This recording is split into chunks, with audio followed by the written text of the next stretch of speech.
session. Check us out. Generation. Slow jams. Conversation. Late night. Stimulation.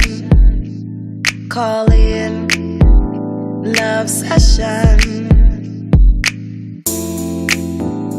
Love session. Monday night.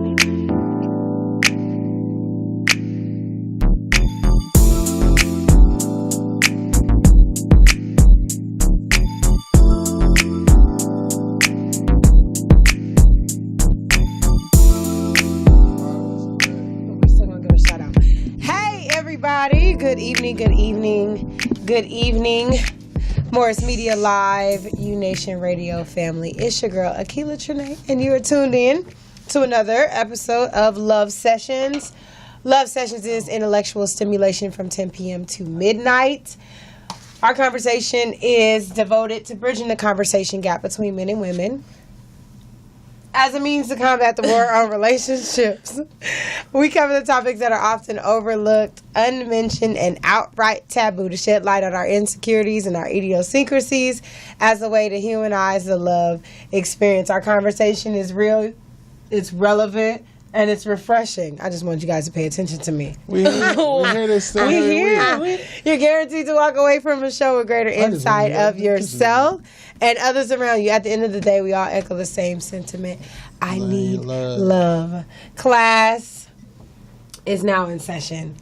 Hey, everybody. I'm going to kick it to my right here. And Miss, who are you? Wow. Sugarfoot. Who am I? Welcome back. You see you miss 1 week and they forget you. Welcome Right. back. Welcome back. I thought we was better than that, honestly, but hey, Well, whatever. you know, I'm still a little salty, but I forgive you. Why are you salty? salty now? What'd I do this time? Let's keep it flowing. Let's keep the positive energy going.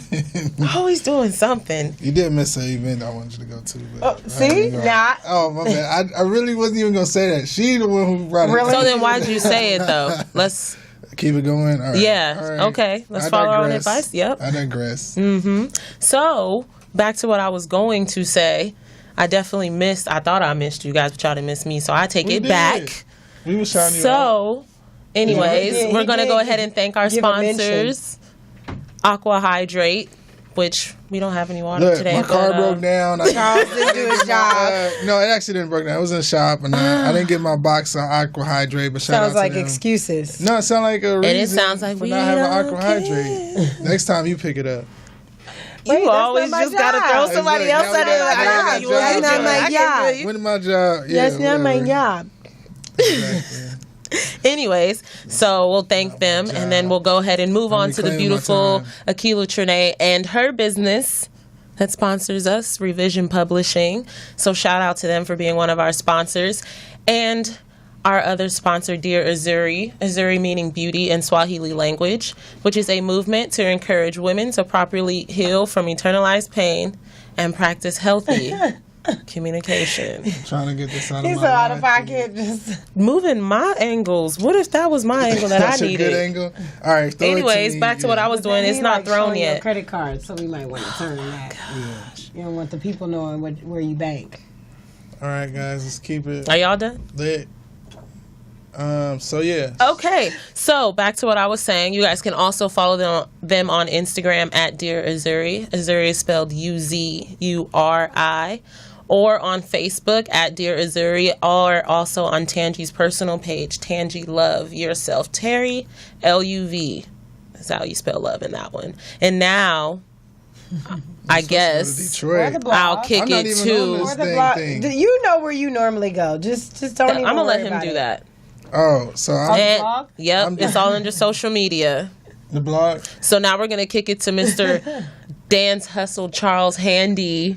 But that's Since really he wants to supposed to go talk to anyway. No, it's supposed to go to Detroit. Whatever, No, take it, you okay? know it's not. It goes to him You just last. wanted to say that. You just wanted to mention that he's not here. I didn't. That's I all you wanted to do just now. No, because look. Mission am I tripping? accomplished. Let's go. No. Don't look, even trip. all right. You didn't pick up the water, so don't go pointing out other people's I'm not. flaws. Okay. No, look, I didn't park up the water once.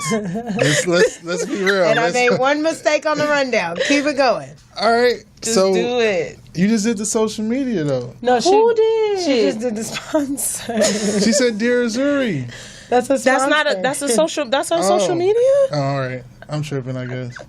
This thing is throwing me off. It's throwing off my whole... Who is he? Look, Who are we? I got to do a screenshot now because everybody thinks I'm crazy. I'm looking at different names, different stuff. All right, anywho, we are really going off some trap, but we still going to keep the good energy going. I didn't get the box of Aqua Hydrate. I guess that's my cross to bear this week.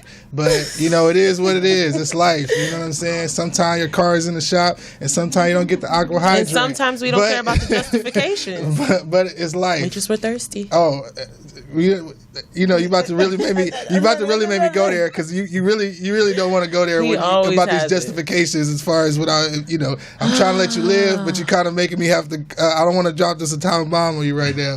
So let's just live. Let's live and love. All right. So anyways, Charles is let's such say a look, if you want to go to our social media, you can check us out on Instagram, which is U Nation Radio. The letter U Nation Radio, and also you can follow us on Facebook. That's the letter U Nation Radio. If you want to go on Twitter, you can follow us at UNation_radio. Then who do I kick it to? Because this is the whole thing. I was throwing them under the bus, but we got to provide the number. Great build up. Yeah. So once again, obviously, I got to give the number. This actually was going to be kicked to Detroit, but once again, not here. So the number, if you want to participate in this conversation, is 323-293-3375. That number, once again, is 323-293-3375. Call us. We're talking a plethora of different topics. Right now, we're about to dive into some current topics.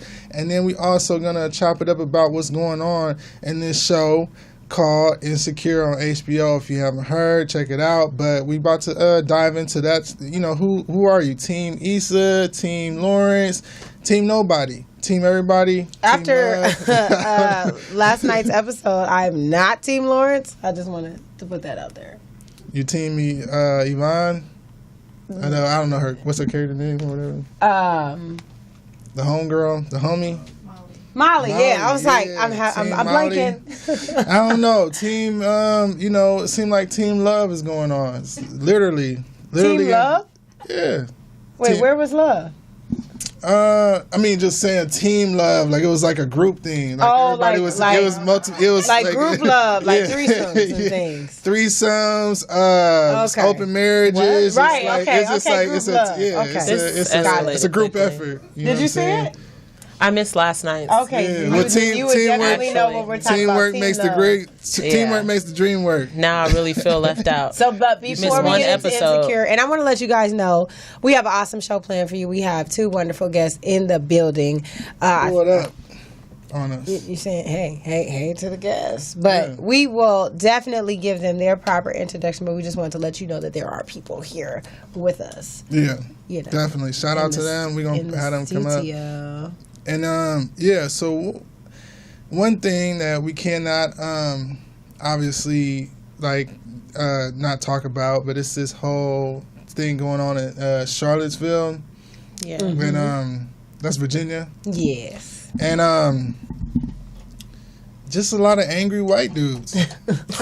Like, angry, super mad, super white supremacists.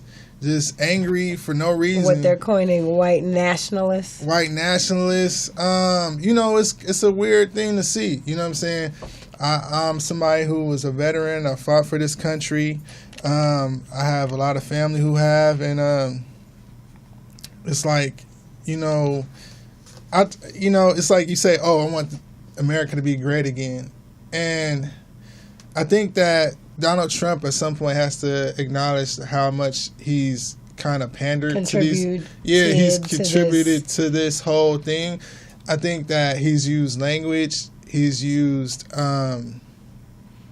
his platform to pander to that audience, and not denounce it, and he's finally denounced it once a white woman ends up, rest in peace to this young lady who was out there combating white supremacy, but she was also a young white woman, and she was out there combating it. And and what happened? She ended up getting killed, but he finally made a statement today that directly combats white supremacy. Mind you, he got into the office. What did he say? Racism is evil, or evil machine, or something like that? Yeah, he said little things, but I felt like even leaders of the white supremacist websites and different things like that, they were like, oh yeah, he's never said anything to them to make them feel like them being white supremacists was a bad thing, or he didn't want to. That's like part of his base, that's part of his base, right? And he's not, what I'm saying, like, so he's contributed to that. He's got blood on his hands because of that, and I think that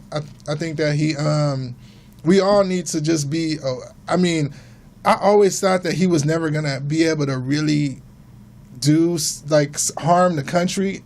I was like, all right, he's in the White House, but I wasn't sure. I'm like, come on, we're not gonna let. He's not really. How much damage? He was gonna do? I thought, I had a feeling. To me, I was just like hopeful, right? I was like, you're hopeful that the system and the system. Okay, we're just gonna repeat everything I said. All right. So what I'm saying is the things that the systems that are in place aren't just going to allow him to just run us to the ground, basically, as a country. Like, sir, obviously he can't repeal and replace Obamacare. You know what I'm saying? Because they're like, you haven't come up with a better solution. You get what I'm saying? Just saying. Didn't he come up with Trump care?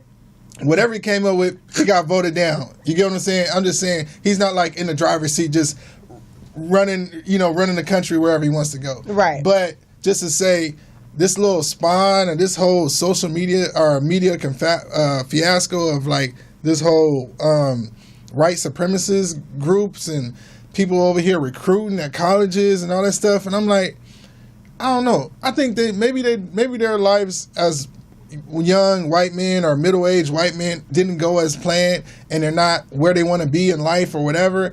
But I don't know how creating a hate group and everything is gonna make their lives so much better. Like, oh, we're taking our country back. Like, right. What is the exact thing that you want? Like, is there a job that you go down the street and you're like, I want to be a police officer, and this black guy has my job? Or what's their thing? Like, do they want slavery back? You know what I'm saying? What's the thing that they're trying to do? You know what I'm saying? At this point, it seems like they just want some sort of platform to stand on. But I found that, I didn't know what was going on. I looked on social media and I saw all these posts. And that's normally how I find out stuff, like looking on Instagram or Facebook. And it's like, what the heck? Like, why? So when I saw the white people fighting, I was like, immediately looking for the black person. Like, okay, is there a black person in here somewhere? And then I was like, okay, I don't see any black people. Like, now I'm really confused. Like, it's a lot going on. There was a lot going on. What's going on? And I know I had to look it up real quick because I couldn't remember the guy's name. Michael Rappaport. I know he did like this video that was going viral. And when I watched it, see, now I guess all white people. You watched his rant. Okay. But I guess now all white people are starting to look alike because I thought he was Gary Owen at first. Like, that's what I thought in my head. And I was like, wait a minute, that's not Gary Owen. And shout out to him. But he did one. Yeah. Okay. On a separate something. When somebody was at his show heckling, heckling, right. And then they sent him a message on Facebook talking about an email, or something. But I was gonna say that was dope because this whole situation, especially this. Finished. I was just sorry, but he was going. All right, no, but what I'm saying is Michael Rappaport coming there. He was the one who played the white supremacist. Yes, that's what I wanted to say. So you wanted to see he's the thought killer and the thought stealer. We established that 2 weeks a couple weeks ago. We did. But that's what I wanted to say, that was the value. And I think that the reason why he really posted that was because of the simple fact that was the role that he played in that movie. Learning. And it was very significant, in that, because that's where he was recruited. Yeah. You get what I'm saying? And that wasn't initially. At that school? No, it was what school was it in the movie? It was a different school, right? At what school? Higher learning. I thought it was like USC or something, right? No. The school that Rocco Rappaport played, the character. Like if it was actually called USC or if they just filmed at USC? No, I think they filmed at USC, and I know. Did they call it USC? No, they didn't call it USC. I don't think they did. I was saying, I thought you were saying it was that actual school that was characterized in that movie. No, I was just saying the fact that he was in college. Yeah, okay, You know, because that's where, you know, you recruit for these clubs and organizations on all that, because that's what you mentioned. But then he was talking about the college students, like, don't you have something else better to do than, you know, spew out all of this hate. But anyway, I just thought that was interesting. And shout out to Zendaya. She was at the Teen Choice Awards, and she spoke out about the youth and how they need to use their power to vote and don't be influenced by other people that is out there and, you know, trying to teach people to hate. So she used her platform while she was getting the award. She's from Oakland, so, you know, it's just, whoop, whoop. Yeah, so shout out to her. But I just think that it was real dope. She took a moment knowing that what the temperature was and things that's going on, even though she's like super young, like 21 or something, but she's still very conscious about like race and just different things. Well, I think now a lot of the celebrities, athletes, everybody has to be. You know what I mean? Like, whereas before, you know, if they want to try and take the Lil Wayne approach and not, you know, like, no, I'm not part of it, don't look to me. It's like at this point you really can't, because what else are you going to talk about? If art imitates life, then at some point you have to address it. Just because can't just act nonchalant. And right. I speaking of sports, I am super conflicted because I play fantasy football. I've been playing for like down there 7 years, I think 5-7 years. Anyways, I've been playing. I enjoy it. It's something I do with my friends and family and coworkers. And now everybody's like, oh, boycott the NFL, boycott the NFL. And I'm like, what does that mean, or what does that look like? You know what I'm saying? Like, how, like, do we what does a boycott the NFL look like? That's what I want to know. What's the goal? You don't watch, you don't buy tickets to go, you don't play fantasy football. You don't buy merchandise. Like, so what if I go outside of the Rams Stadium and buy a bootleg shirt for $5 from the homies outside selling it? That's not NFL from the black people? Yeah. Who's leading the boycott? I don't know. This are people of color? Because he was so Colin Kaepernick never called for a boycott, but because because he's not picked up by an NFL team, I'm supposing that's the cause of the boycott, right? So, you know, the NFL players are still playing. Some of them, like Martellus Bennett and I think Marshawn Lynch, they sat down during preseason. Oh yeah, I saw that. Somebody posted that he was sitting down during the So yeah, they sat down, but I'm like, all right, they're still players aren't boycotting. They're still playing, right? So I'm like, all right, Colin Kaepernick is still trying out for teams. So eventually he might end up playing this season. You know what I'm saying? So are we boycotting until he plays? You know what I'm saying? Like, is that, and then it's over? Or is it just like we're boycotting everything? What's the end goal? That's what I'm saying. I don't think we're going to know. Well, whoever's talking about this boycott, please contact Charles and let him know specifically how he needs to respond and what he can and can't do, because he needs to know if he can buy the bootleg Ram shirts, if that's legal, also, and if he can play his fantasy football. Can I watch online and just like get like a you're trying to find loopholes. You're not loopholes. You're not about that life. Well, it's part of boycotting. If you're trying to take down the NFL numbers, then you can get the bootleg. According to my inside contact, once he gets signed, then the boycott is over. So inside contact. Yeah, I don't know that she's. I don't know. And also, FYI, Higher Learning was filmed at UCLA. So your contact just on point right now, huh? Yeah, they right now. Dang, that's tight. I mean, need me. UCLA. What you got? Right. Yeah, that's a researcher. King's calling you. Look, she just put it all out there, huh? Who is King? Can we continue? King, huh? So, as we always do, before we go... This is why I don't talk to Charles, FYI. What do you mean? Right. She's the one who said it. She's the one who said it. You checking me. You see that? You take it out on one you love. Because you take it to the next level. You don't want to throw it my way. Next level. So, I'll take it to the... you see that? Charles. Oh, I did it. Focus. You didn't do anything, right? Here we go. See? Okay. 2 more episodes remaining for Power. And then I hear talks of it going to BET. Oh, okay. I don't know how Power is going to work on BET because then they have to change like their whole dynamic of everything they do, language, less sex scenes, content, like because they love showing naked bodies. Yeah, naked no more bodies. naked. Well, they can do BET Uncut. They can bring that back. Nah. What? They not doing that for What that. the thing smell like? We know who was watching. We know who was watching BET Faithfully. Uncut. No, Patti LaBelle. She said that was her favorite song on BET Uncut.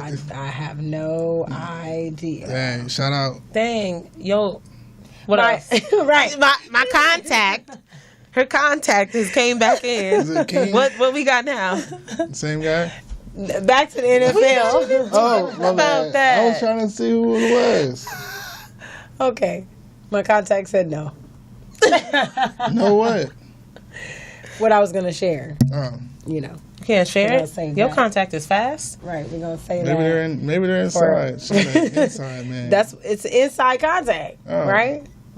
That's deep. That's deep, man. Exactly. So, Charles, kicking it to you. Oh, because Detroit in here? Oh, God. I don't know. I'm asking. Sure. Yes, Go because ahead. Detroit's here. Where's you he? see him, right? Oh, I don't know. I didn't see him. All right, so check it out. We're going to take a break. Is that what we're doing? Doing this break. All right, so we're going to do a break, and we're gonna come back with some more convo. But this time we're going to have some more. We're going to have some guests with us, and we're going to have some talk about some real talk about the state of affairs when it comes to the Insecure on HBO, right? And amongst other things. But we're going to go to this track that's also featured on the show by an artist named Logan. He also goes by Derrius, the homie. So, yeah. So we're going to go to this track, and it's called Bring It Back, featuring me. No, I'm just joking.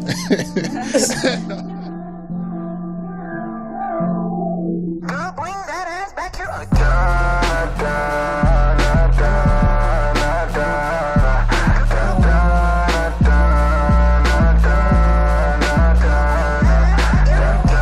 You found what you thought you needed, but you know that I got it for you. You found what you thought you needed, but you know that I got it for you. Bring it back, back, back, back, back, back, back, yo nigga, yo back, back, back, back, back, back, back. I won't, nigga, won't. I run it, I run it, I run it. Bring it back, girl. I want it, I want it, I want it. I want it, I want it, I want it. And we can fuck, but I gotta get back to the money. Girl, I got goals. And bitches come and fuck with a young nigga. All I do is get it. Got a bad young thing. I ain't call in a minute. Hit her ass up, she call my name when I hit it. Not the same when I hit it. She say it's different. I say I'm different. She say she miss it. I say I gotta get on my mission. She say I gotta get in this kitchen. Let me cook something. Now we in the same spot. Right there, wetter than a raindrop. She be right there, nigga, where the raindrop. Hit the flow when she bounce it. She know when she bounce it. Bring it back on me. Bring it back on me. Bring it back on me. Bring it back on me. Girl, bring it back on me. Bring it back on me. Bring it back on me. Bring it back on me. Girl, bring it back. Back, back, back, back, back, back. Yo, nigga, yo, back, back, back, back, back, back, back. I won't, nigga, won't back. This what I told her, this what I told her. Said come over, let's watch a movie, then I'ma stroke it. Said come over, then I'm assuming the door is open. And you say to do me, then I'ma hit it like Sammy Sosa did back in the day. I'ma not this nigga, what can I say? Nigga, what can I say? Oh, you talk shit, I get my way. I get my way, you get away, but never too far. You gotta bring it back for me. I get it before you even ask for me. Oh, all you gotta do is come on, sit that ass on me. Back, back, back, back, back, back, back. Yo, nigga, yo, back, back, back, back, back, back, back. I won't, nigga, won't back, back, back, back, back, back, back. Yo, nigga, yo, back, back,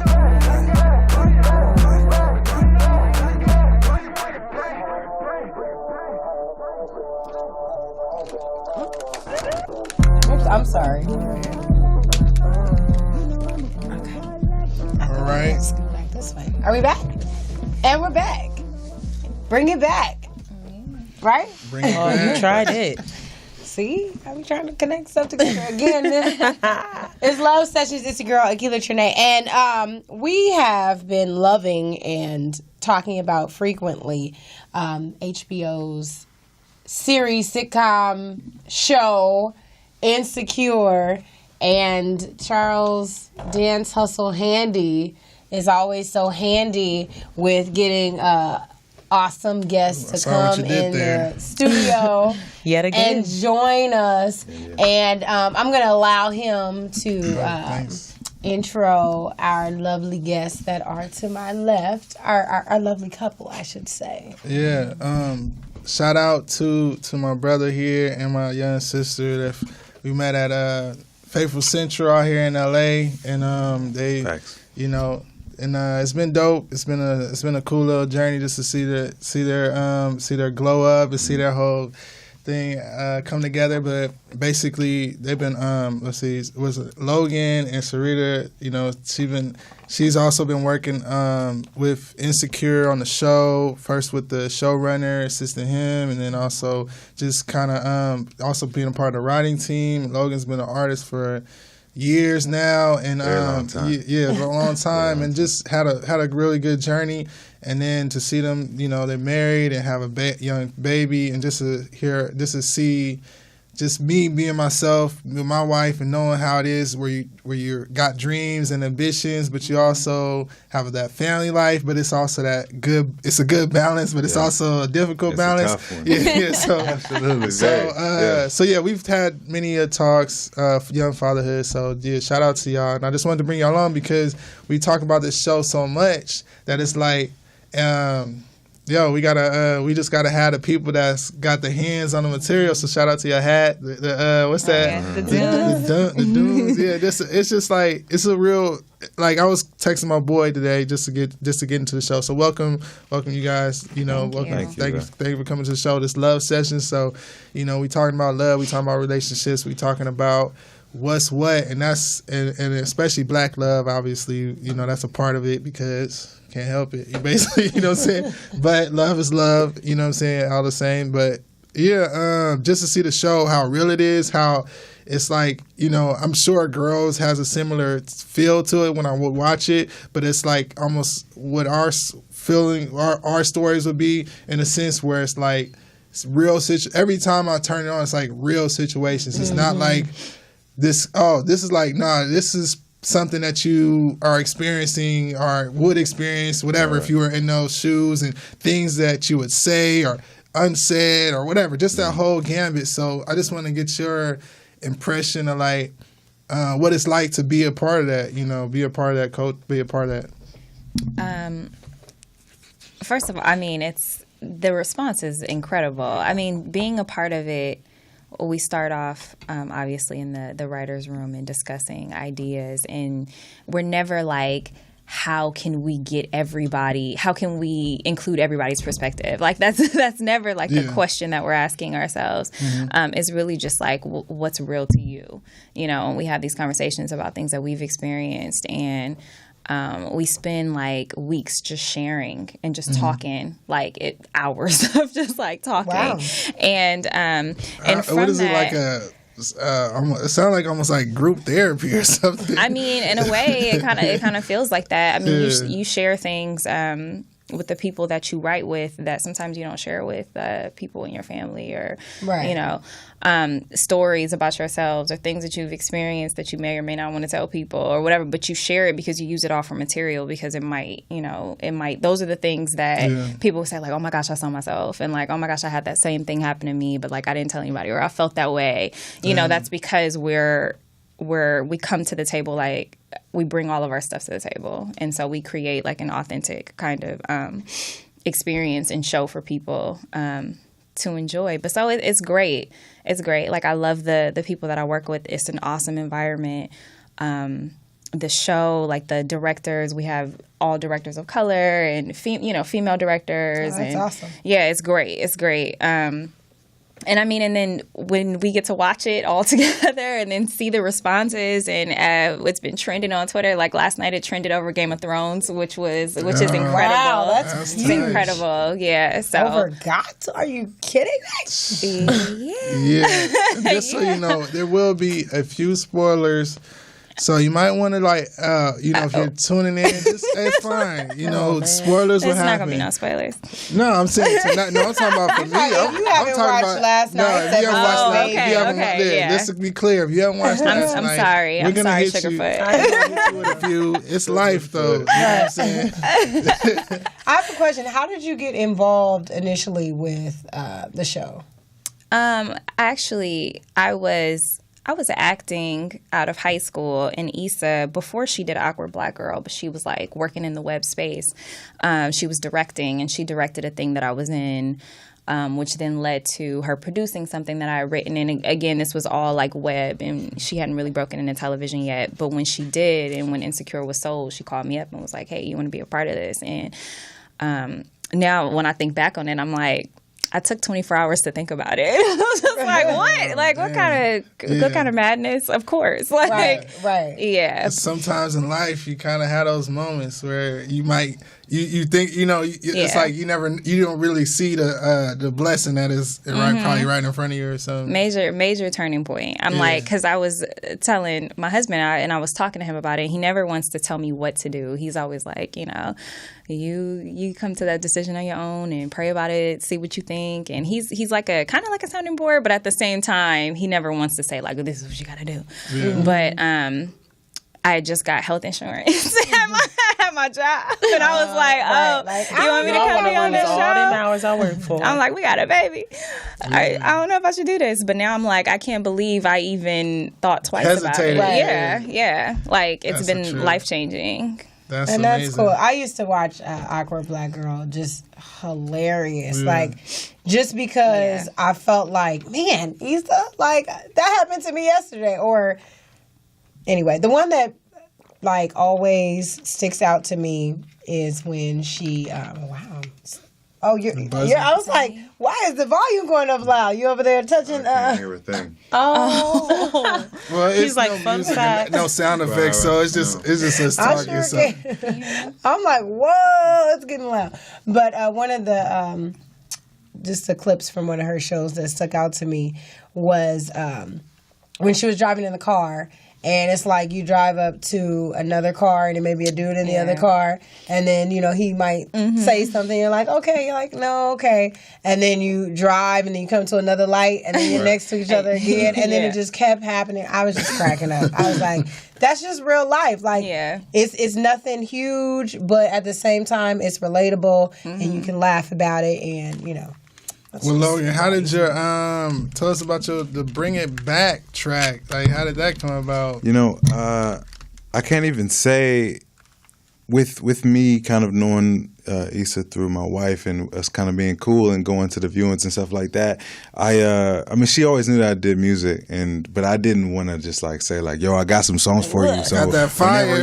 whenever that you hot need something, and so I just kept working, and I've been doing music for like 9 years now. Yeah. And so it's been a really long time of me trying a bunch of different stuff. And like, your sound like just keep progressing. You know what I'm saying? Keeps changing. So even the things that she's... Sorry to cut you off, but that Bring It Back was not... Like, I don't feel like I never heard that track before. Right, and so that's what I'm saying. It's like, it's a really old song from like 3 years ago that I still like, but again, it's from 3 years ago. And so it was from before I had a wife and a baby and everything else. So the energy of it is so different to me. Yeah. But... my wife she knows Issa, but also I think Issa really knows like who she's speaking to with the show. Right. And she knows the tones and she knows and so she heard the song and I didn't even send it to her.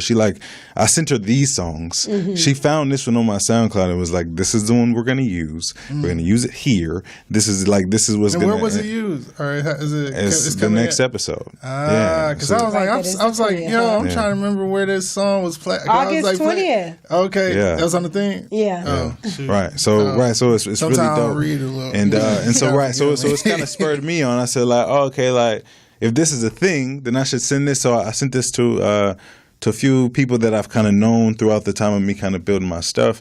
And so around that time, Vice they have a thing called Noisy on Beast One Radio. So they want to premiere it on Noisy. So that weekend we'll get them premiering it, and then Tuma. Oh, you got it with Tuma? Tuma wants to do it. Oh, hey. Yeah. Shout out to Tuma Bassa. Right. So that guy, that's big. Really grateful for that guy. Dude. So. Oh, okay. Yeah. So all right. So Right. So again, Inquiry minds. is that right? No. So listen, you got to ask your sources. You got your you got your inside voice. But let me know. But like it's just these opportunities again. They're really incredible. But it took. More than just Issa saying like this is a thing, but also it took someone who I respected saying like don't give up on this vibe. I know that you've grown out of all these things you've done, but like don't give up on this because this was still really good. And so I'm grateful for those moments. And so even to be here, it's like again, it's like keep it pushing. Like when my wife is saying like these things that kind of come out of nowhere, and you kind of like I don't know if I should do it. And it's like why wouldn't you respect? Like this is doing something for you. So just lean into it a little bit and see if something happens, see if it works out. All right, so with that, we're going to keep that same energy flowing, but we're going to bring it into the insecure world. And so something that you said was good about like, so you know, you're doing, y'all guys are young, you're doing your thing, but something that I noticed with this whole Team Lawrence versus Team Issa thing is like you are pursuing your dreams and you're actually like making forward progress, right? Like you're, you know, you're working as an artist. But then the thing that Lawrence, I feel like in the insecure scenario, he's a college graduate. He has a plan, right? He's working the plan. Things aren't going to court. Things aren't going. My wife has so much to say. Yeah, right. Yeah, because she's looking like a Team Issa, but but all right. Facts. This man is, you know, he hits a stumbling block. He gets down. Maybe he's depressed, whatever. But she kind of wakes him up. Yo, you missed my birthday, whatever. She kind of slaps on her head. Then he realizes the error of his ways. He gets a job at Best Buy. Humbles himself, be humble, right? And then he still ends up getting cheated on, right? So I'm just like, how does that tie in when you're, you know what I'm saying? You're not just somebody that's okay, I want to be a rapper, and you're not, or you want to be whatever you are, right? And you're with somebody and it's a partnership, but at the same time, things aren't just instant. You know what I'm saying? So how does that? So does that give that other person? How does that work? Where somebody's Team Issa? I would like to hear the other side of the perspective. Yeah, because I don't want to speak yet. Yeah. I mean, I want to make sure I understand your question. Yeah. Well, okay. So my question is what like was she in that scenario? In that scenario, do you are you jumping the gun or? How is somebody able to pursue what they're pursuing, not necessarily be make progress, be making progress, but not be and where somebody still be down? Thank you. She's the interpreter right now. How you feel about the hold down process, like holding your man down, depending on where he's at. Hold it down. I mean, you gotta hold your man down. I mean, and he has to hold you down. And like, especially when you get to just very much like ourselves, where we've been in a relationship, we have a child, but we're still pursuing our goals. We're still working on. I'm doing the writing thing. He's doing music. You know what I mean? Like you have to hold each other down. You have to make sacrifices and understand. But at the same time, in this particular situation with Lawrence and Issa, you said, and I made that face because you said he was still progressing, and there was a time where he was not progressing, and where he wasn't doing anything. He was stagnant, but I felt like he had enough cachet to say he's going somewhere. He's not just like. I mean, I don't know. Like, so one of the things, and the reason why I think people, it's so easy for people to sympathize with Lawrence is because you only see him sitting on the couch in like the first episode or two, where the backstory of it all is that this was something that had been going on for years. Right. And so. But how many years?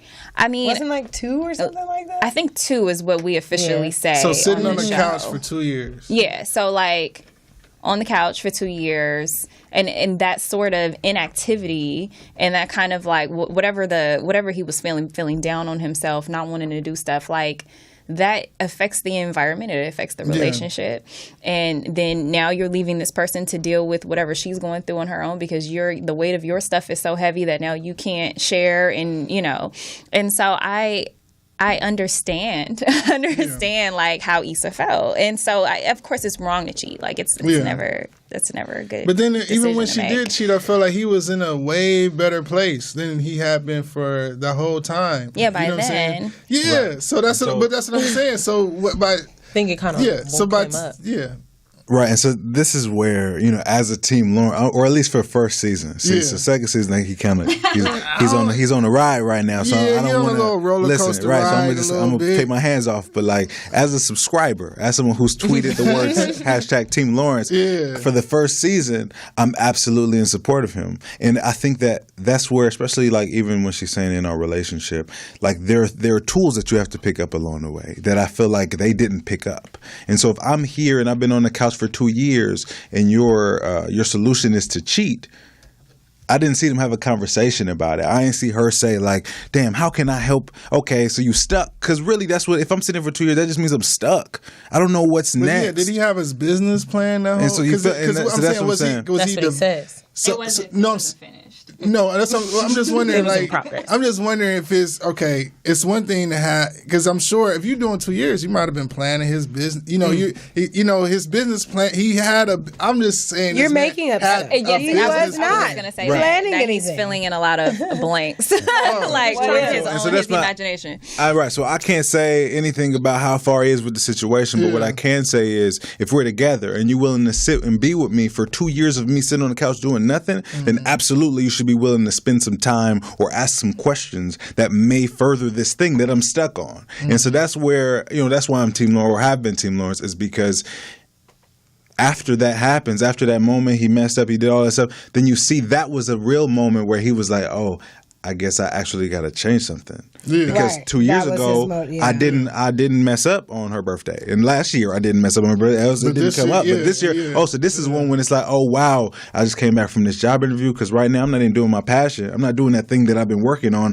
I'm just trying to get a job now. Yeah. I'm just trying to so I don't sit on the couch. I'm just trying, so I'm not sitting on the couch. I realize that what I'm doing is not working. I don't know where to go, so I'm just gonna go get a job and just gonna figure it out. So it's like for that guy who's like, oh, I'm just gonna go get a job and maybe we'll be able to figure it out. Then I want my partner, the person who's been down with me, hopefully for this last 2 years span of me doing nothing, to be able to. And something I talk about all day is like to be able to just be grateful for my try. I'm trying. And even I was trying then, and my try had no results. But I'm trying now, and I had a weak interview. But I'm still trying, though. I still went to the interview. And there's plenty of women, I would say, and men, but mostly sisters, that end up on the other side of the guy not saying he's doing something, and for 2 years and beyond is not doing anything, not going anywhere, doesn't have a real plan, and the plans that he does have, like they end up on a losing end of the stick, right? And I feel like at one point the trajectory, right? The trajectory of Lawrence was going down this road. Like he's not going to be this dude that he thinks he's going to be, and he needs to probably once again be humble and make another plan or alter whatever he's thinking. And so it does. I do sympathize with sisters and brothers that end up on that side of like, damn, I invested in this person, I held him down, and I lost. You know what I'm saying? Because now I feel like this isn't going anywhere. So how do you wiggle out of that? Like, how do you get to a place where you're in this downward spiral, but you don't know how to get out of it? You know what I'm saying? Like, if you're obviously Lawrence ended up doing his thing eventually, but this was not. It also looked like it wasn't going anywhere for a while. Can you get out? Can you wiggle out of that? Is that like a maneuver that anybody knows? I don't know. You're like, I don't know. I don't know. The thing is you you never know. Like, I mean, when you start dating someone and you're dating the potential that they have, you don't know whether or not that potential is going to be realized. Like, you are just, all right, I like you. Okay, I love you. And I'm going to try to, I want to invest in this and I want to see where it's going. And then sometimes it turns into that thing that they wanted it to be or that you want it to be. And maybe it won't. I don't know. But I think the beauty of a partnership is that you get to work on those things together. And it kind of gets you a little bit closer to what some of those things are. Your question is like, how do you get out of it if the person is not? I don't know. When do you get out of it? You know what I'm saying? When enough is enough? Yeah. Do you say like, all right, don't. When do you exit? Yeah. Do you say like, you can't be no more business plan? You have to.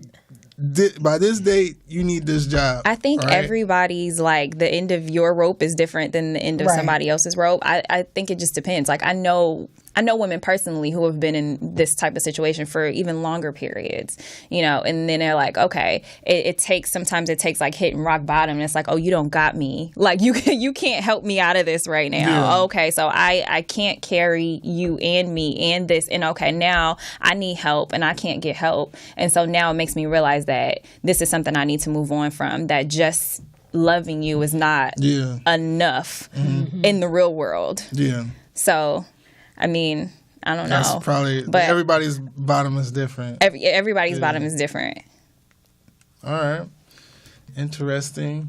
I'm just, Well, I have a question about, as far as you two supporting one another in your individual careers, and then coming home and having to maintain the relationship and parenting and all that. How do you guys balance all of it? The responsibility, the workload. Hard is that? Have you found like the perfect sync, or we Yeah, my wife and I, we talk about these things often. Like we have conversations. Sometimes it's just me talking, and like, you know what I'm saying? Because we have these conversations, and I think that although I think we're in a really fantastic place and we're super blessed, I think that there's still so much for us, and I see it. Mm-hmm. And I'm one of those guys in like whatever that I'm doing, even I'll work with her on some stuff, I'll work on my stuff, but like even a song, I hear the song before it's done. I hear it and I know this should go here and this should happen, and the beat got to drop right there and it's got to switch. I see it already. And so even in my experience and in business and whatever else, I feel like I know the little things that we're able to do that may make a big difference when you're experiencing it. And so, saving or allotting time for each other or trying to figure out who's going to do what, because I've been at work all day to come, you know what I'm saying? Right. Or she's been doing this. And so, it's like these things, it's a dance. And so every time is a freestyle. And every time, one day it may be cool for you to put my son down, but then tomorrow maybe I got to put him down because you tired because he been wild all day or something. Mm-hmm. And so it takes a dance, and I think that we're still learning how to dance that well. Mm-hmm. You know what I'm saying? Mm-hmm. And so there's no like there's no one answer that I feel like I wish I could give it. I wish I had it because that's the type of person I am. But like every moment, just like we were going back to like the rock bottom, like everyone has a different thing, and it changes from day to day. Right. So one time someone could like step on your shoe, you're like, oh my fucking God, and then but the next day somebody could punch you in the face or shout at you from the car, and you're like, meh, and keep driving. And so like every day is a new thing, and so you have to really be able to communicate where you are. Yeah. Well, communication is probably the best thing that y'all can do as a couple. Yeah. He's absolutely right. But it's funny because there are days where it's like, okay, I can see that you're tired and you've been doing this, and so I got it today. But there was the other night, we're literally throwing the pajamas back and forth. Back and forth. The baby's running around naked. And I'm like throwing the pajamas to him, and he's throwing them to me. And I'm like, you dress him, you do the bedtime thing. But it's like, it's kind of like, all right, who's got it? Who's got the patience right now? You want to sleep too, huh? But when you putting the kids to sleep, you end up going, oh my gosh, that's probably the most upsetting thing to me.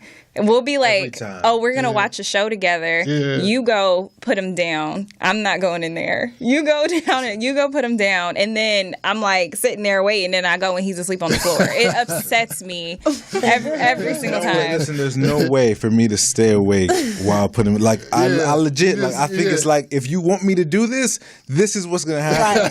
This is it. And I'm gonna wake up at 1 o'clock in the morning, and you're gonna be asleep, and you're gonna be mad. I'm gonna get into bed, like, because there's nothing that I can do when my like, especially now because we just got a new place again, super blessed. So we got this place, and now he has his own room, and so with having his own room, he's not like sleeping at our floor within his crib anymore. He's got his own bed that he can climb in and out of, and like get up and play with his toys if he wants to. But that like. That autonomy, it comes with another level of like, but I want you here, and so stay with me, and so let's read a book, and let's do before I go to. And it's like you need a little brother or something. You feel exactly. So it's like really what you need is a playmate. We can make that happen. Yeah, exactly. Okay. And so, but I think y'all might need to talk. but it's that idea that like if I'm sitting here next to him and he wants me to like cuddle, and then you want to do, and then you want to read. I can't stay up through that because I'm tired. I'm super tired because of my day, how my day is set up. Every day I'm tired, like every day. And so I have to make a decision throughout my day. Oh, I'm going to be sending emails during my lunch break. I'm going to be doing this over here, and I'm leaving. I'm going to go. And it's like I don't have any time. So if I'm going to sit here for 30 minutes and help you go to sleep, I'm helping myself go to sleep. Yeah, you're bringing your whole frequency down. It's like my whole work zone is just simmered down and just like. And next thing you know, you're like. I'm looking, and he looking at me days, and we looking. It's a crazy. Like, who's gonna fall asleep first? Right. I look like you got something to say. What? She don't want to say. So basically, it's very important to also prioritize the relationship, to fight, to the try. That's what we were talking about earlier. It's just the try and the effort to try to stay awake. Yeah, y'all trying. Hey, look, I feel you, man. Me and my wife, we got 2 kids, and it's like we're struggling to do similar things. It's just like trying to get that alone time, that mommy daddy time. Kids, I'll be honest with you, kids are the biggest haters. They know, I don't know, they got some kind of third eye. They know what's about to happen. I don't know why. They like, y'all trying to do something, I don't want it to go down. They be like, y'all, you want to stay, you have some kind of plan. They like, this night I'm deciding to stay up till 1 in the morning or something, you know what I'm saying? Yeah. So it's like, for real, I don't know what it is. I think it's just like some kind of third survival mechanism, maybe some like I don't know, but anyways, because they want to be number one. They want to be like number one to mommy and number one to daddy and number one to the both of you together. Like everything like has to be about them, and then sometimes we do make everything about our son, and then we have to realize like, oh wait, like this is the primary relationship. This is the way you got here. So like, this is the thing that we have to continue to invest in. And yes, Logan, we really care about how you feel, but at the same time, like, we also have to prioritize this.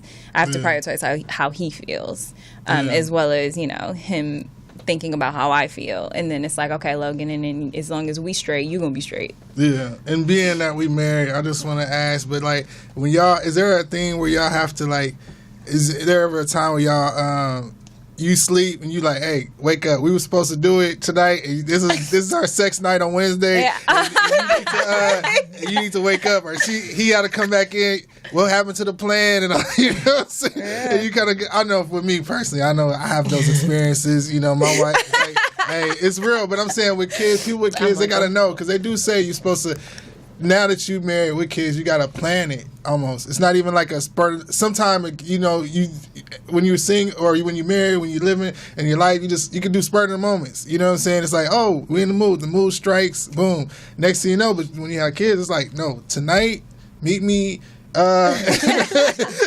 the corner of the laundry room at 9 o'clock. You know what I'm saying? So just saying. We haven't done anything like that. You don't got plans? It's not that deep. I think that we may have tried to plan for like a day. And this day went fantastic. We had a day where we was like, listen, this is how the day's going to go.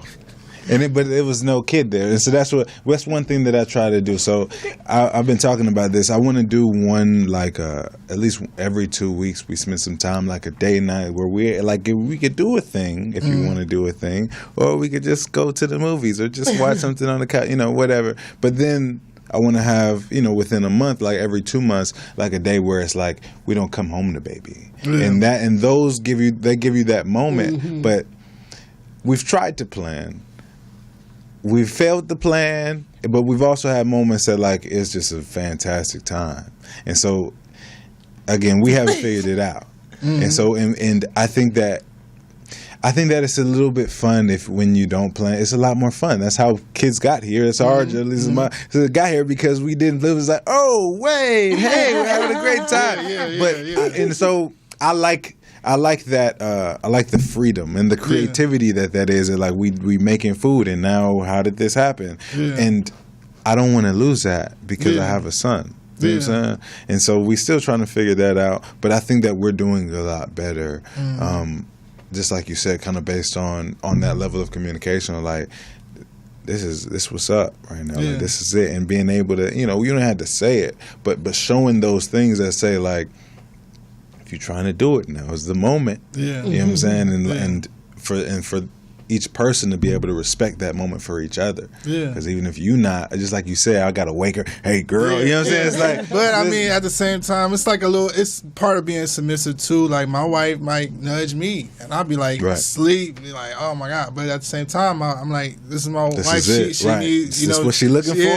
And then me too, same thing. You kind of be like, absolutely. You kind of wake yourself up. But speaking of that, I did want to get into, the sex phase. There's a lot of sex. First. Oh, and then we'll come back to it. All right. Well, we having a little sex chat. We're gonna take a break. So smooth. Yeah. Right.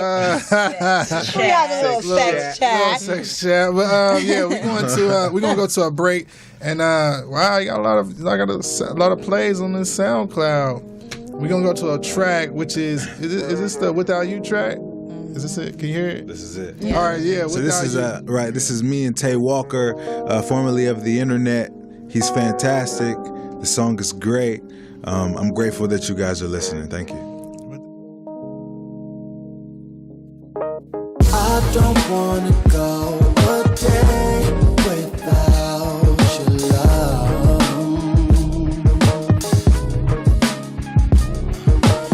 I don't wanna go a day without your love. I just wanna tell the truth. I don't wanna go a day without your love. You know what you do to me. You make me so happy, girl. And that's all that they can say. But I know I got things I gotta work on. You know you got things you need to work on too. How about I just take some time to work on me? How about you just take some time to work on you? And you said you feel like. And I was like, beautiful girl, you even more beautiful to me. You peace to me like praying and counting some money. Cause God is revealing you to you. And God is revealing me to me. You got me praying we'll be friends before it all fall. I'm picking up my phone to check the car logs. So baby girl, hit me when you need that. Cause that is gonna be thinking about they relapse. I don't wanna go a day without your love.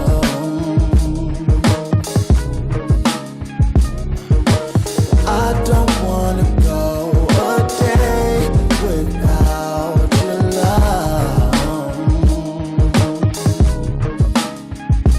I still can't go a day without your love. Baby, let's make up. You look good, girl. When you wake up, I wake up and hear the birds sing about you. Then I wonder who am I to not do the same. Instead, I could take them clouds and remove the rain, just so I could spot your light shining true as day. It's pain just God trying to see us.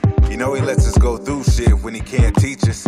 You know they only throw those stones cause they can't reach us. You know we only kill those songs when we can't feature. Damn, they jealous and I'm jealous too.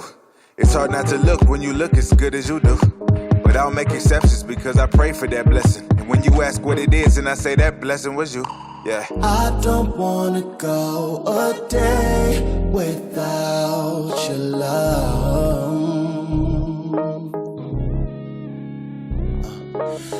I don't wanna go a day without your love.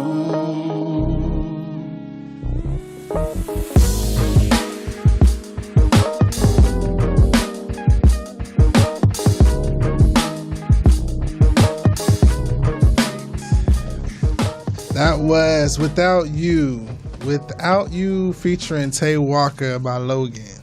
So yeah, we was gonna Derrius Logan, huh? Yeah, that guy. Derrius Logan. I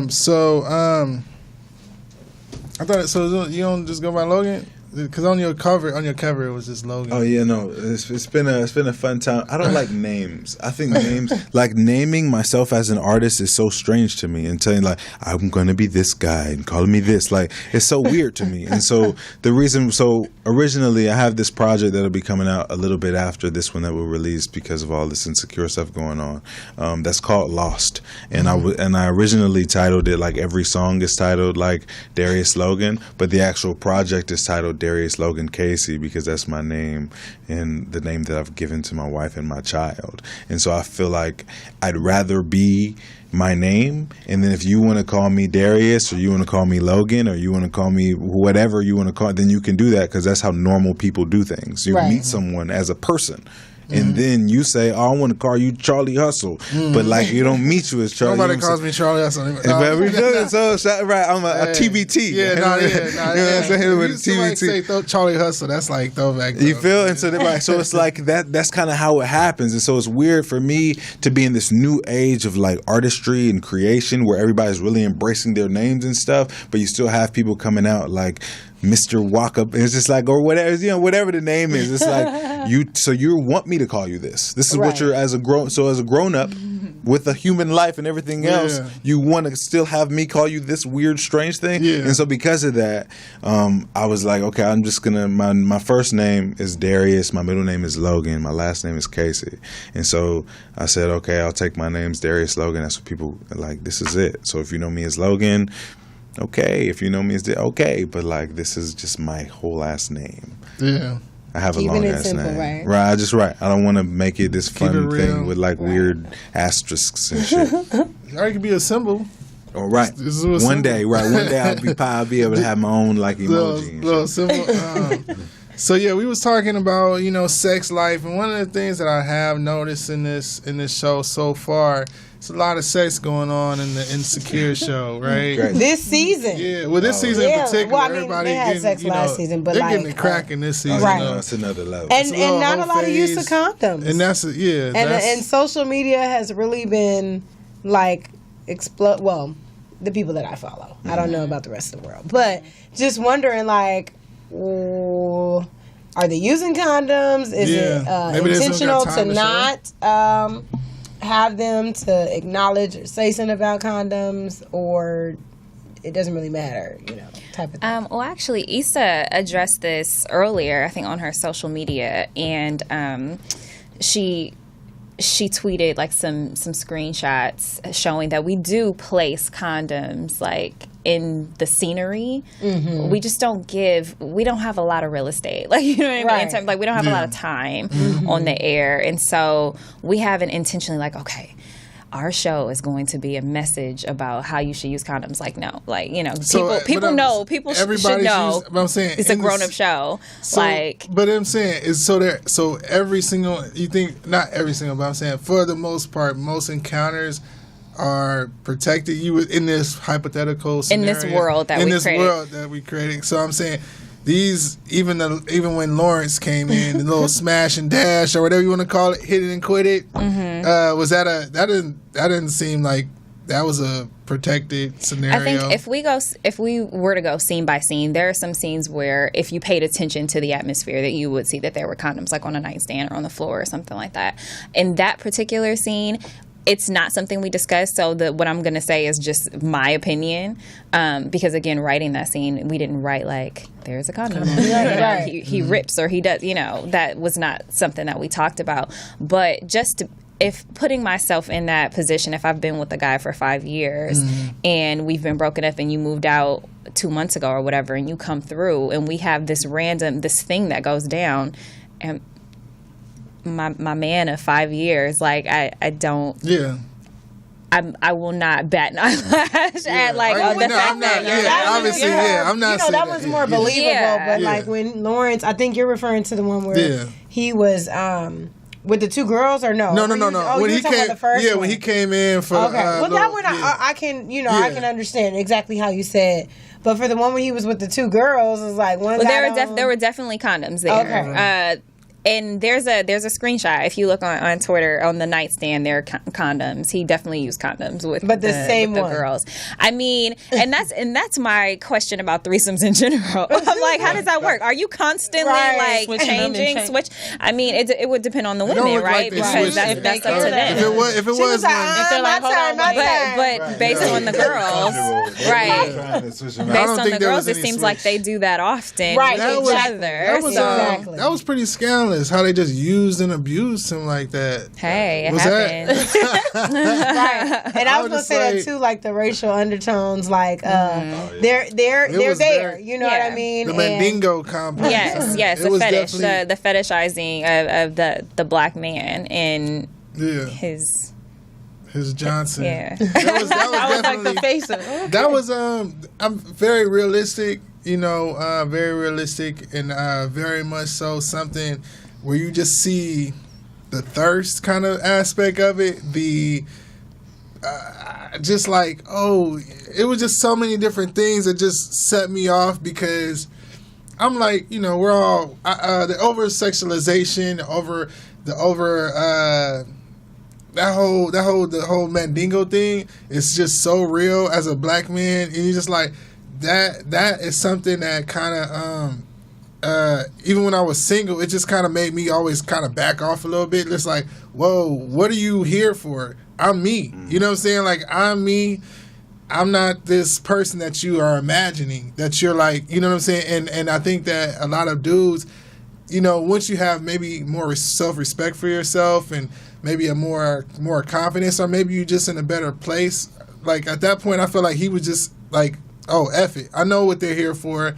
I know that they just want to get their rocks off to be with a black guy kind of thing. And then he was just like, whatever, I'm going to just take it for what it is. But sometimes you kind of see that, and it just is like, you're telling me, oh, he's just like Jamarque or whatever. You're just like, what? Like, what? That shit was crazy. Yo. That shit was extra crazy. It was just so extra. It was just so weird. But it happens. It happens. Those are what some people might call vultures. You know what I'm saying? They're out to get you, and it's just an eerie, realistic scenario that I'm sure somebody, obviously in the writer room, might have had some kind of experience, but that was a very real scenario for women that are looking specifically for black men to get have a time with, get some with or whatever.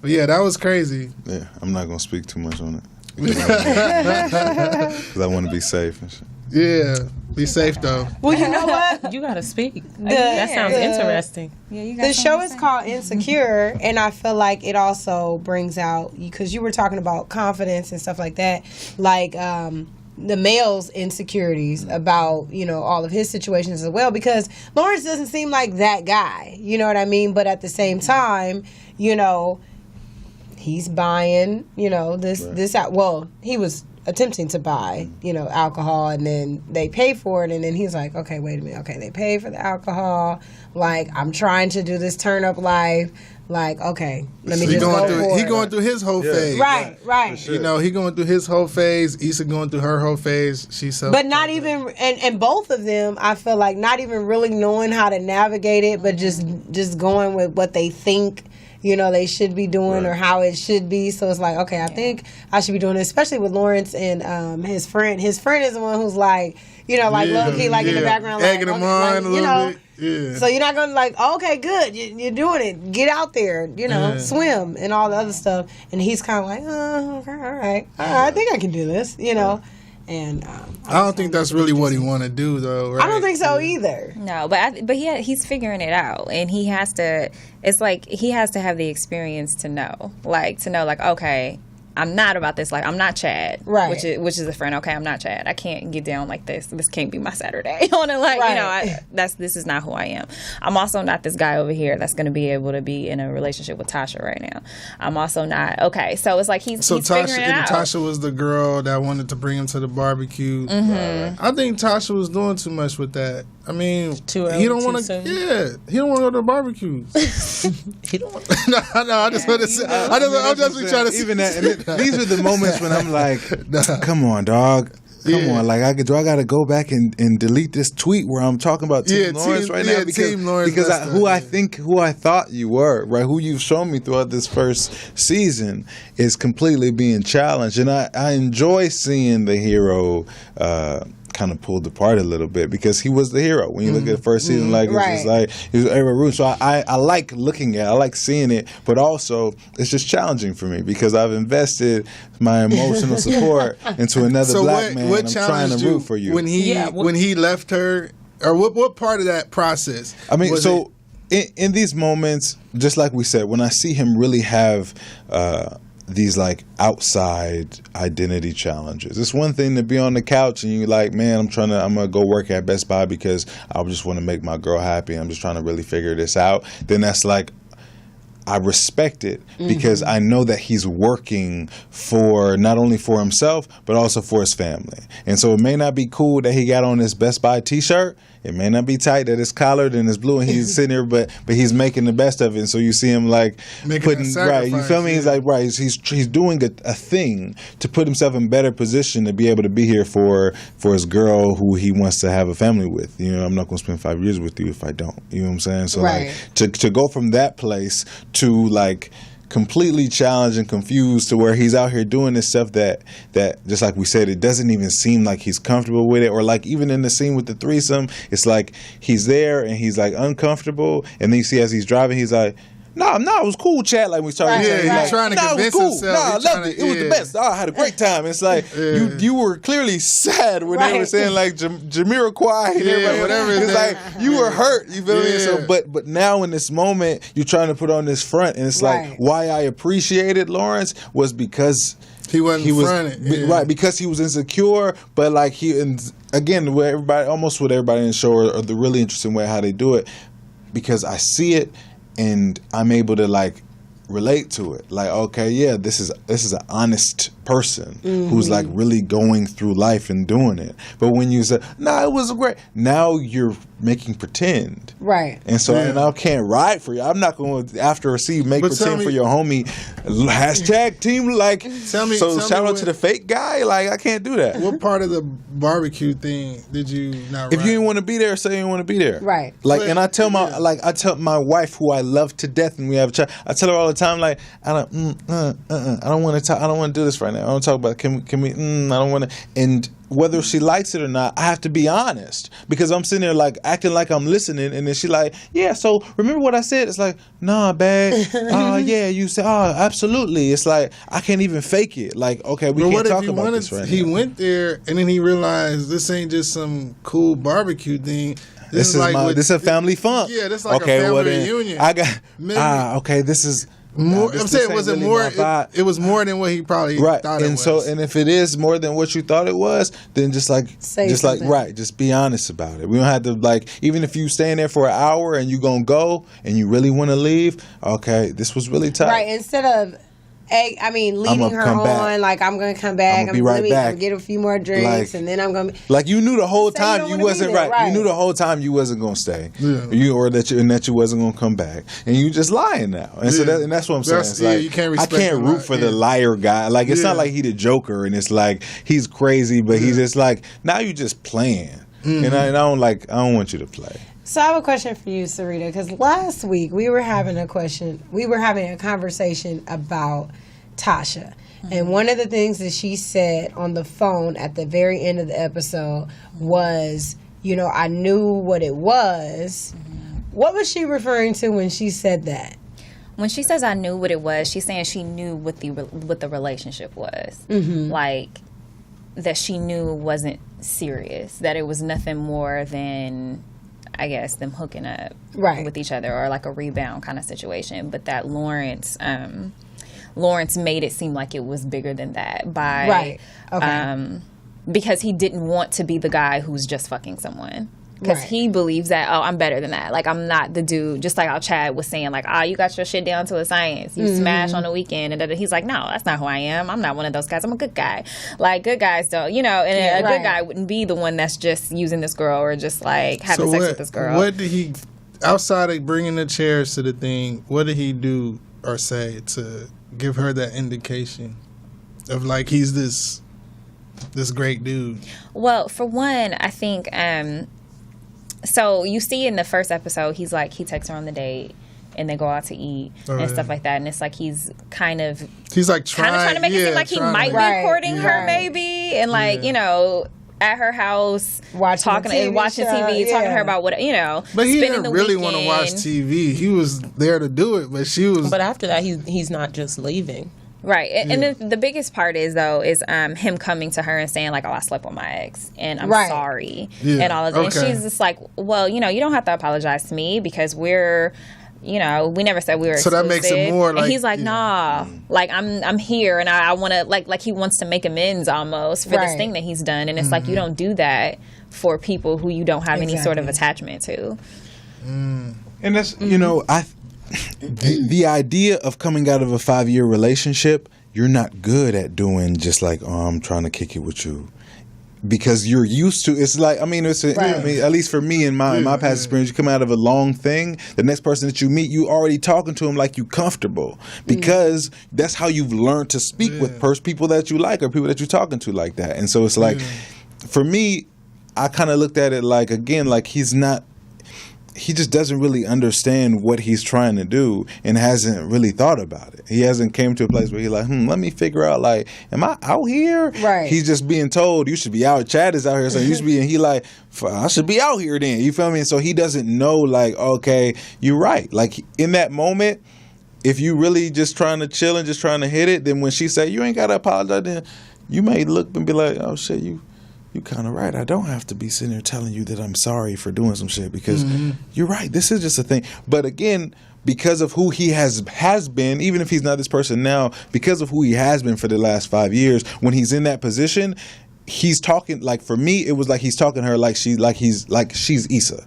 And like, oh yeah, babe, I'm sorry for, and it's like, we haven't even went that far into the relationship.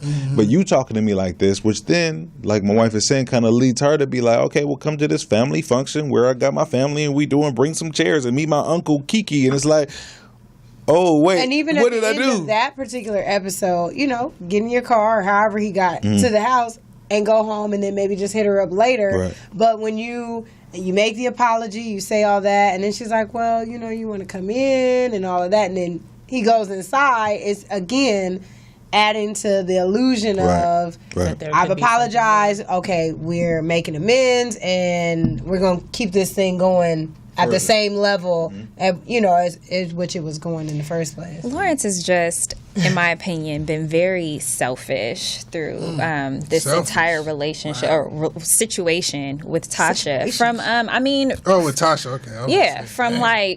From the finale of him being at the strip club and then being and feeling some type of way, and then maybe he's gonna go home, but then actually I'm gonna call Tasha and then I'm gonna have sex with her. And that scene was something that people were talking about for a really long time, but it's like he's really used this relationship for himself, every single decision has been. She was getting some out of it too, right? But I'm saying, like, it was a one-way street.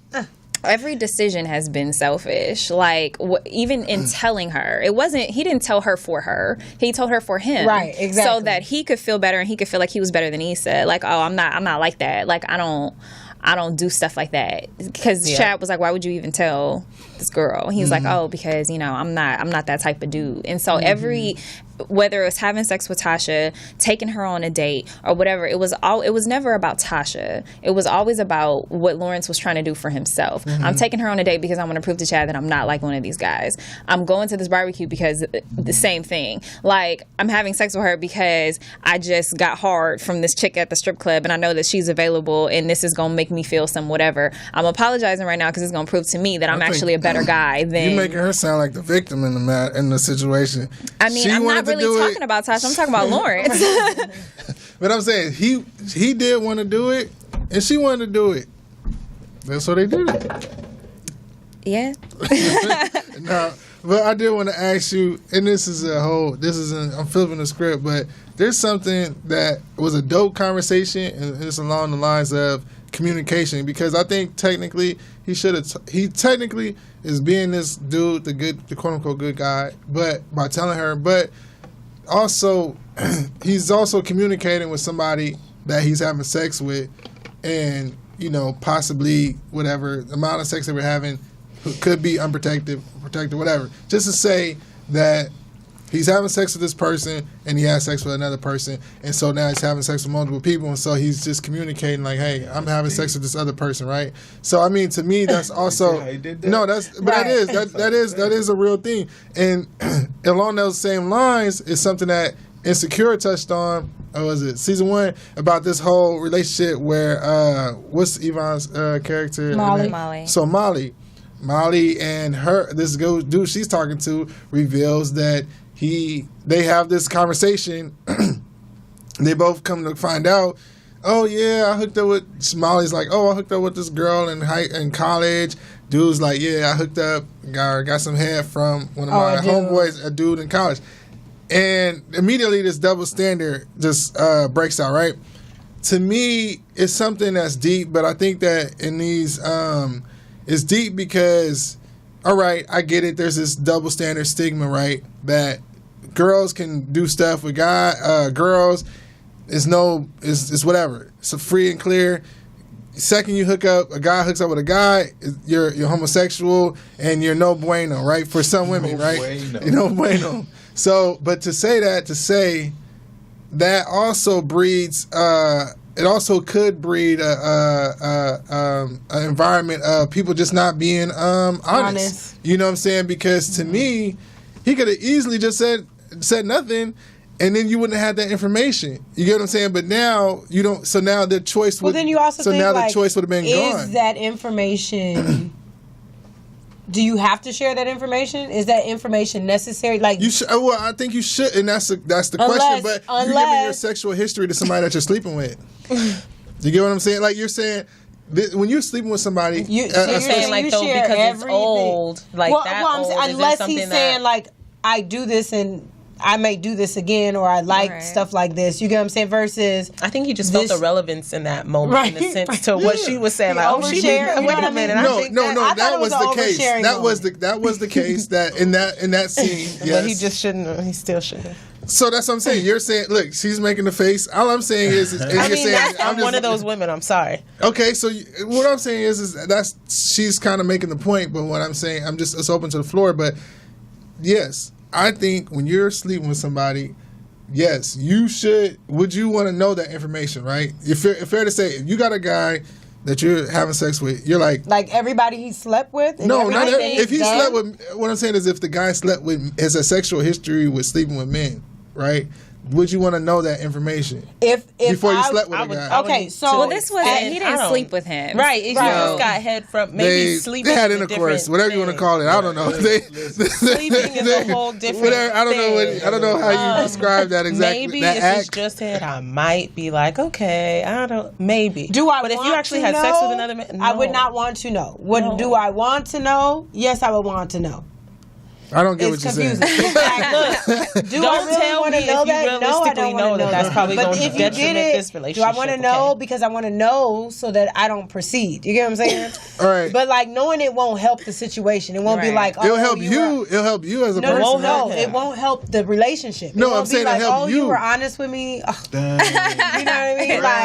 Forever. But you said that same thing. Keep that honest. You poll most guys and you say that same thing. Hey, my wife, my girlfriend hooked up with her roommate in college, a female roommate or whatever. He's not going to be like, that's a deal breaker, right? No, he can choose your battles. He shouldn't have said that. Well, that's what I'm saying. Shouldn't have said that is a weird thing to say to somebody that you're sleeping with. You get what I'm saying? It's like, because it's like, you know what I'm saying? It's like, yeah, you want to know what people are doing or have done, and you guys want to be on the same page. Is that fair to say, or you don't want to be on the same page? If he's not on that page no more. Right.